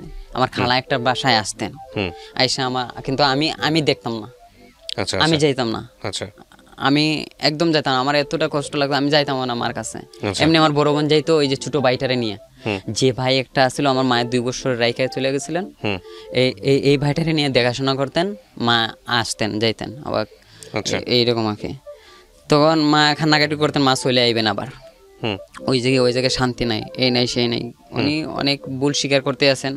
তখন উনি আর আমি তো বললাম আমি পারবো না, কারণ এখন উনি যদি আসেন তাহলে আমরাও বার থেকে বাইরে হইতে হইব। তখন নানারও যখন জায়গা দিব না, তো এইবার থেকে আমরাও বাইরে হইতে হইব, ওনার আসার দরকার নেই, ওনার বাপে যখন না করেন তাহলে ওনার আসা দরকার। পরে অনেক কি করলেন, আমার আম্মা চলে গেলেন ওনার নানা বাড়ি, আমার আম্মার নানা বাড়ি শহরে। তাহলে শহরে চলে গেলেন, শহরে চলে যাওয়ার পরে ওনার বাসায় মানে 1-2-3 মাস থাকছেন, তারপরে ওনারা মানে অনেক বাজা আলাপ আলোচনা করতেছে, অনেক কি করবেন। পরে ওনার খালাতো বোনের বাসায় খাস করা শুরু করলেন। আচ্ছা বুঝছেন, ওই আমার ভাই এটারে লিয়ে খাস করা শুরু করলেন। তো ওই জায়গায় ওনার জীবনযাপন করছেন। তখন আমি খোঁজখবর রাখি না, কারণ আমার একটা ধারণা আমি আমার বোনকে বিয়ে দিয়ে দেবো। আচ্ছা, তখন আমার ধারণা আছে আমার বোনকে যতই কষ্ট করে আমি বিয়ে দিব। তখন আমি কি করলাম, আপনার বোন আপনার বড়? হ্যাঁ, আমার বড়। তখন আমার বোনের বয়স প্রায় 20 বছর হয়ে গেছে, 20-22 বছর 21 বছর হয়ে গেছে। তখন আমার ধারণা আছে আমার বোনটা আমি বিয়ে দিয়ে দিব। তখন আবার বিয়ে দিতে হলে এত টাকা পাইমু কই। তখন হঠাৎ আমার ভাই বিয়ে দিমু কি, আমার ভাই একটা ওই যে মায়ের 2 বছর রেখে গেছিল, এই ভাইটার শরীরে ফানি আয়া পড়ছে। আচ্ছা, কি জানি রোগ হয়ে গেছিল, ওর পানি শরীরের মধ্যে পানি হয়ে গেছে, গাল টাল ফুলে গেছে, কান ফুলে গেছে, হাত ফুলে গেছে। ওনা তো কান্নাকাটি করতেছে আমার বোনে। তখন আমি কি করব, আমি মিস্ত্রি, আমি ফার্নিচারের কাজ করলে আমার বাইর ডাক্তারের টাকা হয় না। যে কয়দিন নানায় দিছেন যে কয়টা ইঞ্জেকশনের টাকা দিছেন, নাইলে নাই। তখন ওনারা না দেওয়ার পরে আমি ঋণ হয়ে গেলাম। ঋণ হয়ে গেলে প্রায় আমি 4,000 টাকা ঋণ হয়ে গেছি। আমার বোন ঋণ হয়ে গেছে, এই আমার মামানি, পাশের বাড়ির মামানি ওনার কাছ থেকে আনছে, এই কুকুরের কাছ থেকে আনছে। মানে এইরকম আমাদের আপন কুকুর না, এই কুকুর ডাকে, ওনার কাছ থেকে টাকা আনছে, 4,000 টাকা ঋণ নিয়ে গেছে। তখন আমি স্যালারি পাই মাত্র 3,000 টাকা। তখন আমি খাইমুখীভাবে, এই জগরমুখীভাবে, এই ডাক্তারি চালাইমুখীভাবে। তখন এই আল্লাহর কি কুদরত হচ্ছে, আমার বড় ভাইটা ফোন দিচ্ছে। আচ্ছা। তখন আমার বড় ভাইরে কান্নাকাটি করে গেছে, এরকম সমস্যা হয়ে গেছে, আমার ভাই তো একটা খুব অবস্থা খারাপ। তখন বড় ভাই কইছে আচ্ছা ঠিক আছে, ওই শ্রীলঙ্কার দিকে ফোন দিছে আমার বড় ভাই। শ্রীলঙ্কা? হ্যাঁ, শ্রীলঙ্কা। ওখানে কি করে উনি? ওই জায়গায় চলে গেছে, ওই যা ওই বাইরে উঠে চলে গেছিল বেনাফুলিয়া। তখন শ্রীলঙ্কা থেকে ফোন দিছে আমার ভাইয়ে, বলে যাও তোমরা ডাক্তারের কাছে নিয়ে যাও, যা টাকা লাগে আমি দিব। তখন আমার ভাই কি গেলো, টাকা পয়সা দিছে। আমরা রাখি বলে মেডিকেল আছে, ওই মেডিকেলে গিয়ে ভর্তি হয়েছি। এই মেডিকেলে ভর্তি হওয়ার পরে মা আছে না, মা দেখতে আইতে চাইছিল। তবে আমার বড় বোন আছে না, এই গুসার জ্বালা কয়েছে তুমি দেখতে আইও না। তুমি যদি দেখতে আও তো এখানে অনেক লোক আছে আমাদের গ্রামের, ওনারা কইবে এসে তুমি আমাদের শুধু যোগাযোগ আছো, বাপারা লাগিয়ে যাইব নানার লগে, বুঝছেন। তখন মা আর আসে নাই। তখন বড় ভাই কি করলো না, এরকম টাকা 10,000 করে প্রায় 50,000 টাকা দিচ্ছে, বুঝছেন। 50,000 টাকা দেওয়ার পরে তখন আমার ভাই আমার সাথে কথা কইতে চাইছিল। তো আমার সাথে কথা কইছে। তখন আমার ভাই কইছে, সুমর তুমি একটা মোবাইল লয়ে এলাও, তুমি একটা মোবাইল ভাই তোমার কাছে ফোন দেবো না। তখন আমার যে খোঁজখবর নিত, এটা বড় ভাই শুনে লাইছে। তখন রাগ করে ওই যে আমার সৎনানি কইয়া লাইছে। তো বড় ভাই রাগ করে আর আমাদের ফোন দেয় না। বড় ভাই চাইতো যে আপনার মার সাথে যোগাযোগ না থাকুক। বড় ভাই এই রাগ করে আর বাদে আর ফোন দেয় নাই। পরে ফোন দেয় নাই, পরে বড় ভাইয়ের নাম্বারে ফোন দিলে আর ফোন ঢুকে না। পরে কি করলাম, ওই যে মা তো ওই জায়গায় ইয়ে করতো। তখন যে আল্লাহ রহমত করছে, আমার ভাইটা অসুস্থ হয়েছে, আমরা আবার বাড়িতে আসছি। তখন ওই যে আমি 4,000 টাকা ঋণ হয়ে গেছিলাম, যে 4,000 টাকা ঋণ হওয়ার পরে আমি একজন লোকের কাছে কাজে যাইমো। তো এই লোকটার কাছ থেকে আমি টাকা অগ্রিম আনছি, আমি আপনার কাছে কাজে আইমো, আপনি যদি আমার এই ঋণটা মাইরা দেন। আমি খুবই আমি কথা শুনতে আছে, আপনি ইয়ে করেন। তো কি করলো, ওই লোকে টাকা দিয়ে দিল আমারে। তখন ওই লোকে টাকা দিয়ে দিল, তখন ওই ঋণগুলো আমার আপু দিয়ে দিল। তখন আমি গেছি কাজে। তখন আর উনি টাকা দেয় না, আগে এই টাকা তুমি দাঁড় পুজো দাও, তারপরে টাকা দিন।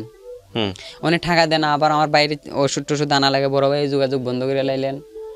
তখন আমার আপা কান্নাকাটি করতে আছে, এদিকে নানা তারাও কিছু দেন না, এটা করতেছে। আর আমার ভাই যেটা আসলো, এটা আর 100 টাকা 150 টাকা লাভ করে, বা কোনোদিন যায় না, কাজে যায় না। মানে ওর যেমন অলসতায় বসছে, বা ওরও আশায় গেছে মিস্ত্রির কাছে যাইবো, ওই ফার্নিচারের কাজ শিখবো, এইটা গেছে। একদিন যায় 2 দিন যায় না, আমার আপা কান্নাকাটি করতো। তখন আমি কি করলাম, আচ্ছা ঠিক আছে আপনার দাঁতটা আমি খুঁজে যাই। আর আবার করলাম কষ্ট মশা চলো। তখন আপা এই কষ্ট মশা করে চলছে, এই টাকা দিয়ে আমার ভাই যার লাভবান হয়েছে, এই টাকা দিয়ে চলছে। আর মায়ের কিছু হেল্প করছেন, মায়ে কিছু দিচ্ছেন আমার করে, ওই জায়গায় কাজ করে দিচ্ছেন। তখন আমাদের সংসার চলছে। তখন আমি কি করলাম, এই ওনার দাঁড়টা শেষ হওয়ার পরে আমি চলে আসি কাজে, এই কাজ সাইডে চলে আসি। কাজ সাইডে কি করলাম, আমাদের এলাকায় আছে পাথর উঠায়, কোম্পানিগঞ্জে পাথর উঠায়। এই পাথর উঠানিতে আমি চলে গেছি।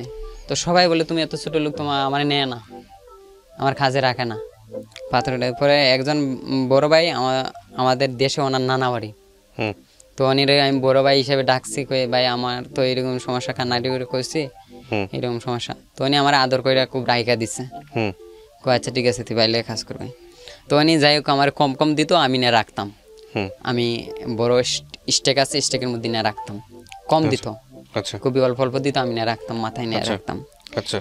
তো তখন আমার উনি তখন কালে আমার 400 টাকার হাজিরা দিত, 400 টাকা হাজিরা দিত। তখন আমি 100 টাকা খাইতাম, 300 টাকা রাখতাম। ভাত খাইতাম 100 টাকা দিত আমার 3 বেলায়, তো 300 টাকা রাখতাম। এইরকম করে আমি টাকা আমার বোনের কাছে পাঠাইতাম। তখন আমাদের বাড়িতে সংসার চলছে ভালো, আমার বোনের টাকা প্রায় 30-40 হাজার টাকা জমা এলাইছে। আচ্ছা, এইরকম করে 30-40 হাজার টাকা জমা এলাইছে। তখন আমি বাড়িতে এসেছি, তো একজনের সাথে আমি আলাপ করছি, আমার তো ভালো টাকা হয়েছে, এরকম 30-40 হাজার টাকা জমাইছে। বুঝছেন? তো একজনের কাছে, তাই এখন বোনকে বিয়ে দিয়ে দিই এই সুযোগে, তো বোনের বয়স হয়েছে, বিয়ে দিয়ে দিই। বুঝছেন? তখন আমার বোনের একটা উনি আইনা দিচ্ছে, তো আমাদের বাড়ির পাশে ওই লোকটা মানে গৃহস্থী করে কয়, তুমি তো আর এখন অত বড় লোকের কাছে দিতে পারবা না, তুমি ওই ধরনের লোকের কাছে দিয়ে দিও, তোমার বোন সুখে থাকবো। অনেক কাজের লোক আছে, কর্ম করে, গৃহস্থী করে, অনেক ভালো আছে, অনেক দিয়ে দাও। তো ওই লোকটা ভালো আছে, অনেক ভালো, এখনই আমাদের খুব মায়া করে। আচ্ছা, তো আমি কি করছি, আমি রাজি হয়ে গেছি বিয়ের ব্যাপারে। হ্যাঁ, তো আমার বোনও রাজি। তখন আমরা আমার বোনকে বিয়ে দিয়ে দিলাম। আমি ওকে, কষ্ট করে অনেক বিয়ে দিচ্ছে। এখন আমার আশা থাকছে এই আমার বোনকে এইরকম খাট পালং দিব, এই ড্রেসিং টেবিল দিব, শোকেস দিব, এটি দিব। তখন আমার কাছে আমার তো 30-40 হাজার টাকা। তখন আমারে কিছু হেল্প করছে, ওই যে বড় ভাই এগুলো করছে না, কেউ 1000 টাকা, কেউ 500 টাকা, কেউ 1000 টাকা এরকম দিছে, প্রায় আরও 10-15 হাজার টাকা হয়ে গেছে। আচ্ছা, এইরকম করে করে মানে আরেকজন যারা সাথে আমি কাজ করছি ফার্নিচারের কাজ, তখন অবাক করলাম, আমি এরকম খাট বানাইতে চাইছিলাম, আমার বোনকে বিয়ে দিতাম। তো সবাই আমার হেল্প করছে, যার রোজ 300 টাকা তারে 200 টাকা দিছি, যার রোজ 150 টাকা তারে 100 টাকা দিছি। ওরা হেল্প করছে, আমি কাজ কাম করে আমার বোনকে খাট মারতেছি। এরকম কথা হয় না, মানে রং করবো কি দিয়া, টাকা নাই। তখন আমার ওই মিস্ত্রি ভাই নিয়ে গেল, ওই আমার উস্তাদে নিয়ে গেলো, একজনে টাকা সুদও লাগায়। আচ্ছা, ওনার কাছ থেকে টাকা আনলাম, ওনার কাছ থেকে 5000 টাকা আনলাম। ওর রং সং কইরা 5000 টাকা শেষ, অনেক গ্লাস কই থেকে আনবো। তখন কি করলাম, ওই ঋণ করলাম আরো 5000 টাকা। এইরকম করে করে প্রায় বিয়ের দিন পর্যন্ত আমি 30-40 হাজার টাকা ঋণ হয়ে গেছি খালি সুদে। জি, এই বুদ্ধি তো কিন্তু আমি কইতে পারলাম না কত টাকা ঋণ হইতেছে। লাস্ট টাইম বুঝতে পারছি কত টাকা ঋণ হয়েছে, 40 হাজার টাকার মতো ঋণ হয়ে গেছি সুদে। মানে আমরা 2 ভাই এই ঋণ মারতে হইব 40 হাজার টাকা। যাই হোক, আমরা 2 ভাই কষ্ট মষ্ট করে ঋণ মারে দিচ্ছি। মারার পরে প্রায় এই ঋণটা মারতে প্রায় আমরা বছরখানি লেগে গেছে, লাভও দিচ্ছি এই আসলে মানে এই বোনের বিয়ে দেওয়ার পরে। হ্যাঁ, তখন আমি এই বছরখানি পরে এই দাঁড়গুলো মাইরা দিছে। তখন আমার ভাই আমার মার কাছে, ওই যে আমার ভাই এটি আছে না, আমার মা নিয়ে গেছেন শহরে। তখন আমি প্রায় ফ্রি, যাই হোক আমার মাসে 6 মাসে একবার বাড়িতে আসলে চলছে। তখন আমার বোনের করলাম, বোনের কাছে আমার ভাই থাকতো একটা ছোট্ট একটা, ওইটা আবার মায়ে আবার নিয়ে গেছে। মানে আমার তো জীবন, আমি একাই, ঋণ টিন নাই, কি করবো এখন। তখন আমি আস্তে টাকা জমাইলাম, প্রায় বাড়িতে দিতাম। আমি প্রায় 7000 টাকা বেতন পাইতাম, বাড়িতে দিতাম 3000 টাকা, আর আমি 2000 টাকার মতো খরচ করতাম এইরকম কইরা, আর আমি আরো 1-2000 করে জমাইতাম। আচ্ছা, এইরকম জমায় জমায় জমায় জমায় প্রায় আমিও 50,000 টাকার মতো জমাই এলাইছি। অনেক ইয়ের পরে, প্রায় অনেক দিন পরে 50,000 টাকা জমাইছে। প্রায় 4 বছরে জমাইছি আমি টাকা। মানে টাকা পয়সা খরচ করেও আমি 50-60 হাজার টাকা তো জমাই এলাইছি। আচ্ছা, বুঝছেন? তখন এক আঙ্কেলের কাছে এই টাকাগুলো রাখতাম আমি, তো উনি আমার টাকা কোনো নষ্ট করে নাই। আমার আবার ওই যে আমি পরে আবার বুদ্ধি হচ্ছে, আমার এলাকাতে ওই যে অটো ব্যাটারি দিয়ে গাড়ি চালায়, চার্জের গাড়ি, এগুলো কিনবো। মানে এগুলো সেকেন্ড হ্যান্ড কিনতে হইলে প্রায় 90,000-80,000 টাকা লাগে। মানে এগুলো কিনবো কীভাবে সেকেন্ড হ্যান্ড পাতেছে। একজন মামা ওই আমার বললেন, আমি একটা গাড়ি কিনতে চাই, এরকম। তা আমি কই, মামা আমিও চাইছিলাম সেকেন্ড হ্যান্ড একটা লইতাম। কত হলে তোমার কাছে কত আছে? তখন আমি বললাম আমার 60,000 টাকা আছে। তো উনি বললেন, তাহলে আচ্ছা ঠিক আছে, তুমি আমার কাছে দিয়ে দাও এই টাকা, আমি তোমার গাড়ি একটা কিনে দিয়ে দিই। আমি বললাম আচ্ছা ঠিক আছে মামা, তাহলে একটা গাড়ি কিনে দেন আমারে। তো আবার অনেক শর্ত রাখছে কি, আমারে তুমি গাড়ি ভাড়া মানুষ যা দেয় তা দিবা, তোমার টাকা আছে বলে তুমি আমার কাছে শেয়ার এটা দাবি করবা না। তোমার কাছে একটা সুযোগ দেওয়া হবে, তুমি কিছুদিন পরে যদি আরো 50,000 টাকা জমাইতে পারো আমারে দিয়ে দিবা, আর গাড়ি তোমার আমি দিয়ে দিব, তুমি আর ইয়ে রাখবো তো আমার ভাড়া দিবা।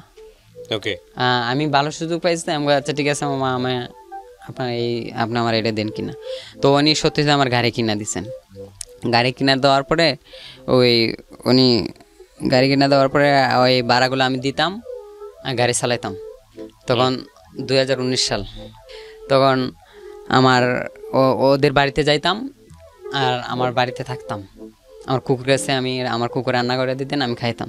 আচ্ছা, তো আমি খানে করে নিতাম। ওই ওনার রুমের লোকের রুম, এই মেয়েটা ওই যে চলে আসলাম আমি, জি, ওই ওনার রুমের লোকের রুম মেয়েটা। তো ওনার রুমে গেলে আমি ওই ওনার বাড়িতে গেলে টাকা দিয়ে আসতাম, রাত্রে 8টার দিকে যাইতাম, গিয়া টাকা দিয়ে আসতাম, সকালে গাড়ি আবার বার করতাম, যাইতাম, এরকম আসা যাওয়া করতাম। আবার দুপুরে লাঞ্চে ভাত খাইতাম আমার বাড়িতে, গাড়ি ওনার বাড়িতে রাখা লাগতো। তো উনি যাইতাম আসতাম, ওই মেয়েটা আমার মানে ফ্লো করতো। তখন ফ্লো করার পরে ওদের বাসায় আমি বসতাম, শুক্রবারে জুম্মা পরে যাইতাম, গাড়ি বার করতাম না। তো অনেক বাসায় বসতাম, অনেক সময় বাইর করে আবার 3টা-4টার দিকে আবার বাইর করতাম গাড়ি। আচ্ছা, তো ওনার বাসায় বসতাম। তো একদিন ওই মেয়েটা আমার বললো যে আমি তোমার খুব ভালো ভাই, বুঝছেন, তোমার ফোন নাম্বারটা দেও, এই করো সেই করো, আমার এটা করলো। তখন আমি বললাম যে যেটা সত্যি এটা বলে দেবো, লজ্জার বিষয় আমি কিছু রাখবো না, বুঝছেন, কারণ অনেকে আছে আমার চিন পরিচয়, ওরা শুনতে আছে যে যারা রেডিও শোনে। তখন আমি বললাম মেয়েটার বিয়ে হয়েছে, মেয়ে ওর স্বামীর ঘরে থাকে। আচ্ছা আচ্ছা, ওর একটা বাচ্চা আছে, থাকা অবস্থায় আপনাকে পছন্দ করে? হ্যাঁ, ও স্বামীর ঘরে থাকে, ওর একটা বাচ্চা আছে, একটা ছেলে। ও আমার বললো যে আমার খুব ভালো লাগে তোমারে। আর ও আবার ওখানে বিয়ের আগে আমার একবার বলছিল। তখন আমার এটাই মনে হয়েছে তোমার, তখন আমি বললাম তুমি বিয়ের আগে বলছো, তখন আমি তোমার মানা করছি আমার বোনের বিয়ে না দেবে আমি করবো না, ঠিক আছে, মানে তোমার বিয়ে হয়ে গেছে, একটা বাচ্চা হয়ে গেছে, তুমি আবার আমার এটা কইতেছো, হ্যাঁ এটা সম্ভব না, এটা না, এটা না। পরে আমার এরকম কইতে কইতে কিছুদিন ফলো করেছে, প্রায় 2 মাস পর ফলো করে আমার এরকম কয়ে ইয়ে করে। তখন আমি বললাম যে দেখো এটা সম্ভব না। ও বললো একজন মানুষ তোমার জন্য মরতে পারে আর তুমি এটা সম্ভব বলে তুমি মাইনে নিতে পারো না। তো কিছুদিন পরে আমিও কি করলাম, আমিও মানে ওর ফাঁদে পড়ে গেছে। হ্যাঁ, আমিও কি করলাম, ওর ফাঁদে পড়ে গেছে। তখন আপনিও মানে এই ধরনের সম্পর্কে জড়াই গেলেন? হ্যাঁ, আমিও জড়িয়ে গেছি। মানে আপনার বাবা মাকে দেখেও তো একটা শিক্ষা হওয়ার প্রয়োজন ছিল। হ্যাঁ, আমি বুঝতে পারি না আমার জীবনে কি যে হয়ে যেত। তখন আমি ওর ফাঁদে পড়ে যাই। তারপর তখন ছেলেটা প্রায় 4 বছর। তো আমার বলে আমি তোমারে চাই, এই করি সেই করি। ওনে কি করলাম, মানে ফোন নাম্বার দিচ্ছে। ও তখন আমার ফোন দে, আমি গাড়িতে থাকি, ওরা সবসময় ফোন দিতে অনেক কী করলাম, ও যদি ফোন না দেয় আমিও ফোন দিই, ও আমার মিস কল দিলে আমি ফোন দিই। ফলে আমার প্রথম ও আমার ডাইরেক্ট কল দিত, পরে আমি মিস কল দিত, আমি ডাইরেক্ট দিতাম, ওইরকম করতো। কিন্তু ও আমার সাথে কথা বলতো, ও স্বামী জানতো না, বুঝলেন।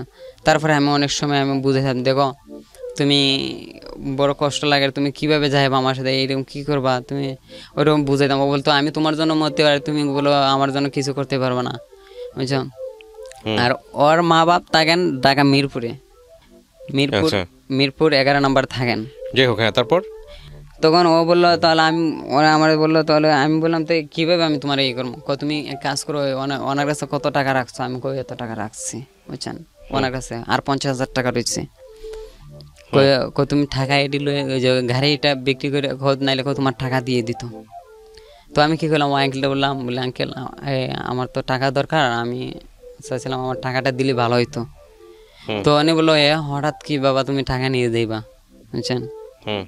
তারপরে আমি বললাম যে টাকা দরকার, এরকম অবস্থা হয়েছে, আমার খুব টাকাটা দরকার, বুঝছেন।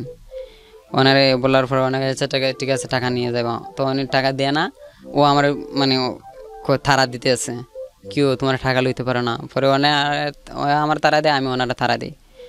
লাস্টে অনেক কী করলো, উনি আমি টাকা দিতে হলে আমার গাড়ি বিচ্ছে দিতে হইব, বুঝছেন।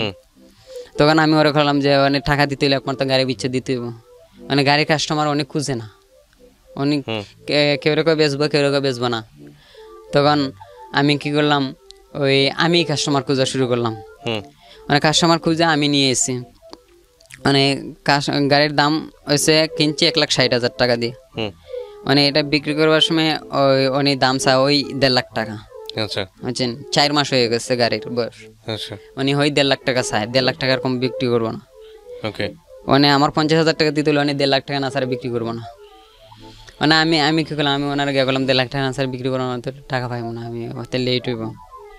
তো ওই কইলো তুই লেট হইলে তুই এটা তোমার টাকা দিব না, এটা তোমার ফাইজলামি করতেছে। তো আমি বলছি আচ্ছা ঠিক আছে কী করে দাও না, পরে আমি কাস্টমার মিলাইছে, আমার কাছ থেকে টাকা 10,000 আছে, এই কাস্টমার দাম করছে 1,10,000 টাকা, হুম উনি বলছে একদম 1.5 লাখ টাকা। তখন আমি বললাম ওই আপনারা আমি 10,000 টাকা দেবো, আপনি 1,20,000 টাকা তখন দিয়ে নি। হুম তখন উনি বললো কি 1,20,000 টাকা বলছে, উনি তাহলে 1,40,000 দিলে আমি দিয়ে দিব, বুঝছেন। তখন আমি কী করলাম আরও 5,000 টাকা দিলাম, বললাম আপনি 1,30,000 টাকা এখন আমি 5,000 টাকা দিই আর আপনি আরও 5,000 টাকা দেন। তখন ওই কী করলো 1,30,000 টাকা দিয়ে এটা নিয়ে গেল হুম কি না। তারপরে উনি আমার টাকা দিল, 50,000 টাকা দিল। দেওয়ার পরে ওই মেয়েটা কী করলো তাহলে আজকে আমি মারে খোঁজ করে আনবো, মারে খবর দিছি, মায়ে আমার নিয়ে যাইব, হুম বুঝছো, আমার মিরপুরে নিয়ে যাইব। তখন আমি মিরপুরে ও চলে আসছে আর আমি চলে যাই আমার মার কাছে শহরে। তখন আমি সুনামগঞ্জে চলে যাইছি, তো সুনামগঞ্জে গিয়ে বলতেছে, ও ফোন দিচ্ছে আমি তো চলে আসছি মিরপুরে। মানে আমি বললাম আবার বুঝাইছি, মানে আমার মারে আমি কয়ে লাইছি এরকম ঘটনা, এই ঘটনা। আর মা একশন না, বুঝছেন, হুম আমার মায়ে না করতে আছে, তখন আমিও না করতে আছে, দেখো আমার মা না করতে আছে, অনেক হইতেছে আমি এখানে 20 খেয়ে মরমো, তখন তোমার নাম কই তুমি আমার এই মানে মানে ওই ছেলেটার সাথে তো ডিভোর্স হয়নি, তারপরও সে আপনাকে বিয়ে করবে? আমার বিয়ে করবো।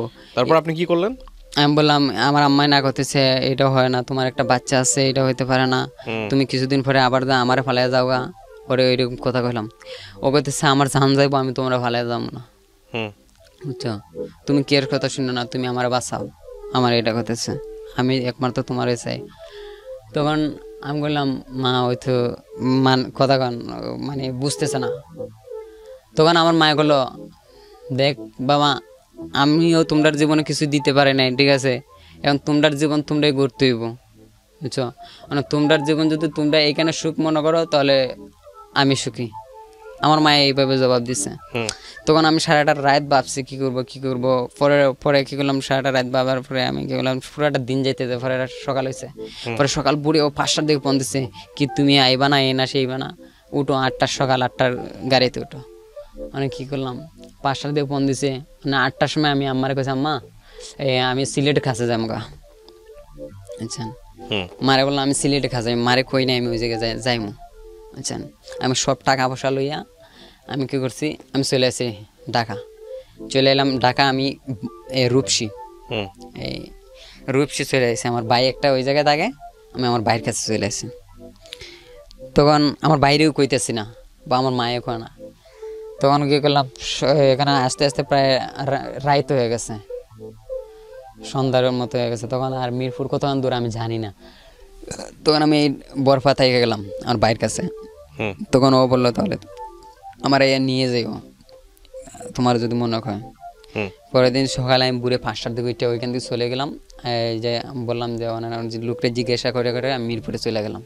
আচ্ছা, মিরপুরে গিয়ে ওনারা বললাম তুমি কোথায়, কই আসো, তো আমার ঠিকানা দিল, তুমি ওই জায়গায় আসো, ওই জায়গায় এসে পরে আমি গেলাম মোহনা টেলিভিশনের কাছে।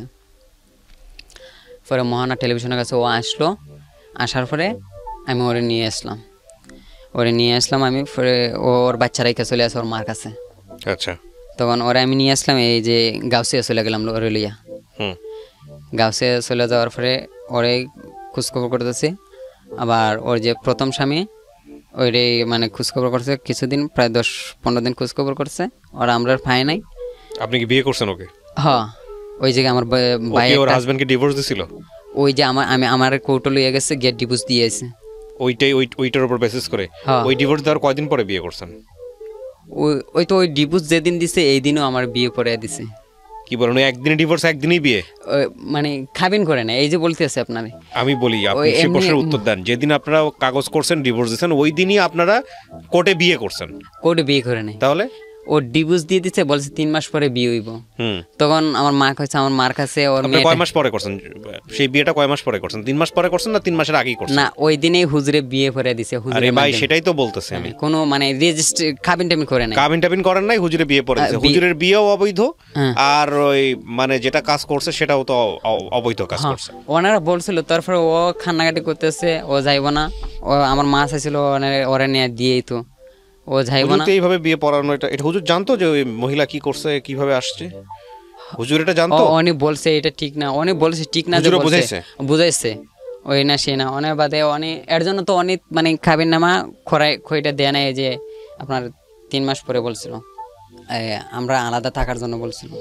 আচ্ছা, তারপর কি করলেন? মেয়ে কানাকাটি করছে, ও তো আলাদা থাকবো না, ও আমার কাছে থাকবো এসে। তখন ওরে বললো, বিয়ে করলেন কত সালে ভাইজান? আমি 2019 11 মাস 11 তারিখে করছি। 2019 বিয়ে করছেন 11 তারিখে। সংসার আছে না গেছে? ওই এইটা প্রশ্ন করেন, জাস্ট উত্তরটা দেন, সংসার আছে না ও গেছে? আবার এই 2021 1 মাসে চলে গেছে, যে আপনার গিয়ে আরেকজনকে বিয়ে করছে? বিয়ে করে নাই এখনো, ও রয়ে গেছে ওখানে। ওই আগের জামাইয়ের কাছে চলে গেছে? না, তাহলে আগের জামাই তো বিয়ে করে লেছে। আগের জামাই বিয়ে করে ফেলছে? তাহলে ও গিয়ে কি করছে? ওর মা বাবার কাছে আছে, মা বাবার কাছে করে গার্মেন্টস করে। আচ্ছা, আপনাদের সংসারে কোনো বাচ্চা কাচ্চা আছে? নেই। তো এই যে চলে গেল আপনার কাছ থেকে, নিশ্চয়ই কোনো ঘটনা ঘটছে যে কারণে গেছে। এই ঘটনাটা কি আপনার ভুল না তার ভুল? শুধু খালি ভুলের জায়গায় আসেন। ভুল কারণ আপনার সাথে বয়সের পার্থক্য কত ছিল? উনি কি আপনার বয়সে বড় ছিল? না, ও আমার ছোট ছিল। আমাদের বাড়ির পাশে ছোট, স্কুলে পড়ালেখা করছে। আপনি এখনো ফিরে আসলে কি নিবেন, সংসারে নিবেন? আমি নিতে চাচ্ছেন? সে আপনার সাথে সংসার করতে চায় না কেন? চায় না তা সে কি দোষ দেখাইছে সেগুলো বলেন আমাকে। কেন চায় না? আমি যে আমার মা বাপরে বইলা লাইছে, ও একটা দুর্ঘটনা করছিল। কিরকম দুর্ঘটনা? এটা বলার মতো না, বলতে পারবো না, বললে আরো রাগ হয়ে যাবে। ও তো ওই রেডিওর অনুষ্ঠানটা শুনবে, আপনি চাচ্ছেন না হে রাগ হোক, তো আপনি কেন আসছেন? তাকে ফেরানোর জন্য আসছেন? এই অনুষ্ঠানের তাকে ফেরানোর জন্য আসছেন? বলেন, মুখে বলেন, আমাদের রেডিও তো শোনা যাবে না। তো আপনি ফেরানোর জন্য আসছেন তাকে? আমি ও কোনো চাই, যাতে আমার কাছে চাই ওপরে। শোনেন, আপনি একটা মানে ছেলে মানুষ, হ্যাঁ, আপনার এই কথার মধ্যে একটু ব্যক্তিত্ব থাকা উচিত। যাই হোক, আমি আপনাকে ছোট করছি না, বাট প্রথম কথা হচ্ছে যে এই বিয়েটা আপনি করছেন, এই বিয়েটাই তো করা আপনার ঠিক হয় নাই। দেখেন, কয়েকটা জিনিস আপনাকে বলি। একটা হচ্ছে যে আপনার পরিবার, সেখানে আপনি আপনার বাবাকে প্রথম জন্মের পরই দেখলেন যে সে আরেকটা বিয়ে করতে চাচ্ছে, যে কারণে সে জেলে ঢুকলো। তারপরে আপনার মা, আপনার কথা যদি সত্য হয়ে থাকে, আপনার মা আরেকটা বিয়ে করলো, যে কারণে আপনাদের ভাই বোনদের কি দুর্গতি, হ্যাঁ দুর্গতি না মানে কি, খাবার পাচ্ছেন না, লেখাপড়া নাই, কি একটা ভয়ঙ্কর অবস্থা। আপনার বাবা কি এখনো বেঁচে আছে? হ্যাঁ, এখনো বেঁচে আছে। পরে বিয়ে শাদী করছে? না, আর বিয়ে করে নাই। বাবা দেখেন, বিয়েই করে নাই শেষ পর্যন্ত, জমি জমা সবকিছু শেষ করে দিল।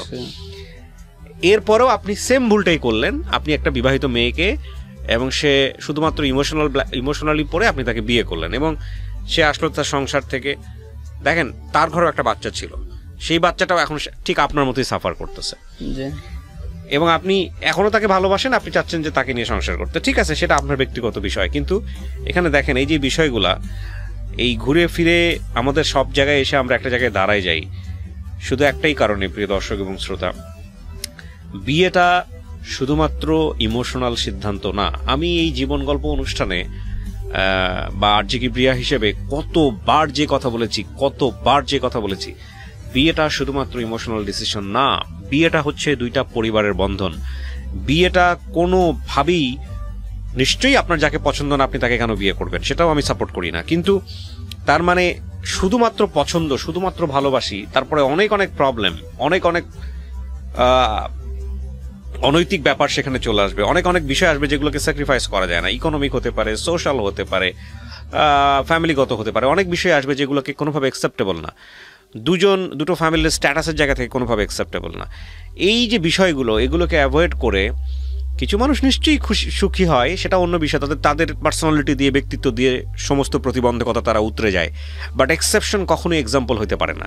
তো সেই জায়গাটা থেকে আমরা সবসময় যে কথাটা বলি, যে এই ধরনের কাজ বিয়ের ক্ষেত্রে অন্তত পক্ষে চিন্তা করা উচিত, যে একটা মানুষকে নিয়ে আমার সারাটা জীবন একসঙ্গে থাকতে হবে, সেই জায়গাটিতে ওই মানুষটা কতটুকু উপযুক্ত, কতটুকু পারফেক্ট, কতটুকু আমার সঙ্গে ম্যাচ করে। এই ম্যাচ করাটা শুধুমাত্র ইমোশনাল কিংবা শুধুমাত্র লাভ, বাকি বিষয়গুলো আমি কিচ্ছু দেখলাম না, একেবারেই চোখ অন্ধ করে বাকি আর কিচ্ছু লাগবে না, শুধু ভালোবাসি, এতটুকুর উপরে করে ফেললাম, এটা একটা ভয়ঙ্কর রকমের ভুল সিদ্ধান্ত আমি মনে করি। এবং এই ভুল সিদ্ধান্তটা তখনই প্রকট আকার ধারণ করে যখন আপনার এই ইমোশন বা আপনার এই লাভটা, ও যে মানুষটাকে আপনি লাইফে রিসিভ করছেন, সেই মানুষের অনেক সারাউন্ডিংস, অনেক অনেক নেগেটিভ সারাউন্ডিংস সেটাকে দেখতে দেয় না, তখনই ভয়ঙ্কর রকমের ভুলটা হয়ে যায়। কারণ এই লাভ কিংবা ইমোশন একটা সার্টেন পিরিয়ড পরে গিয়ে এগুলো আসলে থাকে না, এগুলো প্রচণ্ড রকমভাবে ধাক্কা খায় এবং বাস্তবতার মুখোমুখি হয়। তখন যেটা তৈরি হয় সেটা ভয়ঙ্কর রকমভাবেই নেগেটিভ এবং সেটা টিকিয়ে রাখার জন্য খুব মুশকিল। কারণ সম্পর্কের জায়গাটা থেকে একটা সম্পর্ক আসলে হয়তো প্রেমে পড়ার যে বিষয়টা এবং ইমোশনাল বিষয়টা, ভালো লাগার ব্যাপারটা বা তাকে চাই এই যে ব্যাপারটা, এটা স্টার্টিংয়ের জন্য স্টার্টিং ফেজ হিসেবে that is quite okay. But এই স্টার্টিং ফেজটা যে ইমোশন দিয়ে আসলে শুরু হয় সেটা লাইফে সারা জীবন ধরে থাকে না। কিন্তু যে জিনিসটা থেকে যায় সেটা হচ্ছে ডিপেন্ডেন্সি, সেটা হচ্ছে একটা মানুষের ওপরে আরেকটা মানুষের নির্ভর করার ব্যাপার, বা ওই মানুষটাকে ছাড়া আমার যেন কেন জানি শূন্য মনে হচ্ছে নিজেকে। হ্যাঁ, ওই রকম এফেকশন দেখলেই মাথা ঘুরে যায়, ওই ইমোশনটা তখন ততদিনে ডাইভার্ট হয়ে যায় যে না, এই মানুষটার উপর আমি অনেক বেশি ডিপেন্ডেন্ট, এই মানুষটা আমাকে টেক কেয়ার করে, এই মানুষটার সাথে আমার শেয়ারিং আছে, কোনো একটা জিনিস জীবনে যখন অ্যাচিভ করার ব্যাপার আসে তখন ওই মানুষটার সঙ্গে শেয়ার করতে ইচ্ছা করে। ভয়ঙ্কর রকমভাবে স্যাড একটা মোমেন্ট চলে আসছে, তখন মনে হচ্ছে যে ওই মানুষটার সাথেই আমি শেয়ার করি। হ্যাঁ, প্রেমটা হয়তো ওইভাবে বোঝা যায় না, কিন্তু এই যে শেয়ারিং ব্যাপারটা, এই ডিপেন্ডেন্সি ব্যাপারটা, এগুলো চলে আসে। এবং মজার বিষয় হচ্ছে যে যখন এই জিনিসটাও ওই প্রেমের মানুষের মধ্যে অনুভব করা যায় না, তখন নিশ্চিতভাবেই ওই মানুষটার জীবনে ইউটিলিটি থাকে না, এবং তখন ওই মানুষের সঙ্গে থাকা আর একজন মৃত মানুষের সঙ্গে থাকা একই রকম একটা ব্যাপার। তো সেই জায়গাটা থেকে আমার মনে হয় যে অনেক সময় লাভ না থাকলেও, প্রেমের সম্পর্ক না থাকলেও এই ডিপেন্ডেন্সিটা গ্রো করতে পারে এবং সেটা খুব চমৎকার একটা সম্পর্কের জন্ম দেয়। এবং বছরের পর বছর আমৃত্যু পর্যন্ত দুটো মানুষ এই ডিপেন্ডেন্সির কারণে একসাথে থাকে। এবং এই জন্য দেখবেন যে অ্যারেঞ্জ ম্যারেজ অনেক অনেক অনেক অনেক বেশি আমাদের মানে বাবা দাদার আমলে হতো, এবং সেখানে কিন্তু ডিভোর্সের হারটাও অনেক কম ছিল। আমি আসলে বিষয়টা কীভাবে বলতে চাচ্ছি না, তারপরেও অনেকে এভাবে বলেন, এটা আমার একেবারে ব্যক্তিগত মতামত। তো সেই জায়গাটা থেকে আমি মনে করি যে বিয়ের সিদ্ধান্তটা অবশ্যই একটা মানুষের বিভিন্ন বিষয় চিন্তা করে নেওয়া উচিত, শুধুমাত্র ইমোশনের জায়গা থেকে নেওয়া উচিত না। কেন এই গল্পটা বলতে আসছেন আজকে আপনি রেডিওতে? শুধু আমাকে এই কথাটাই বলেন। আমি যেটা বুঝতে পারছি যে আপনি আপনার ওয়াইফকে কনভিন্স করতে চান। ডিভোর্স হয়নি তো এখন পর্যন্ত আপনাদের মধ্যে? ডিভোর্স কি হয়েছে? ওই তো এইটাই বলতেছে যে এটার কারণে আমাকে প্রশ্নের উত্তর দেন। ডিভোর্স হয়েছে? ও ডিভোর্স দিতে আপনাকে? ওই তো আমার খাবেনই করে নাই। ও কাবিনই করে নাই? খাবেন না করে আমার বছর খানি রেখে দিল।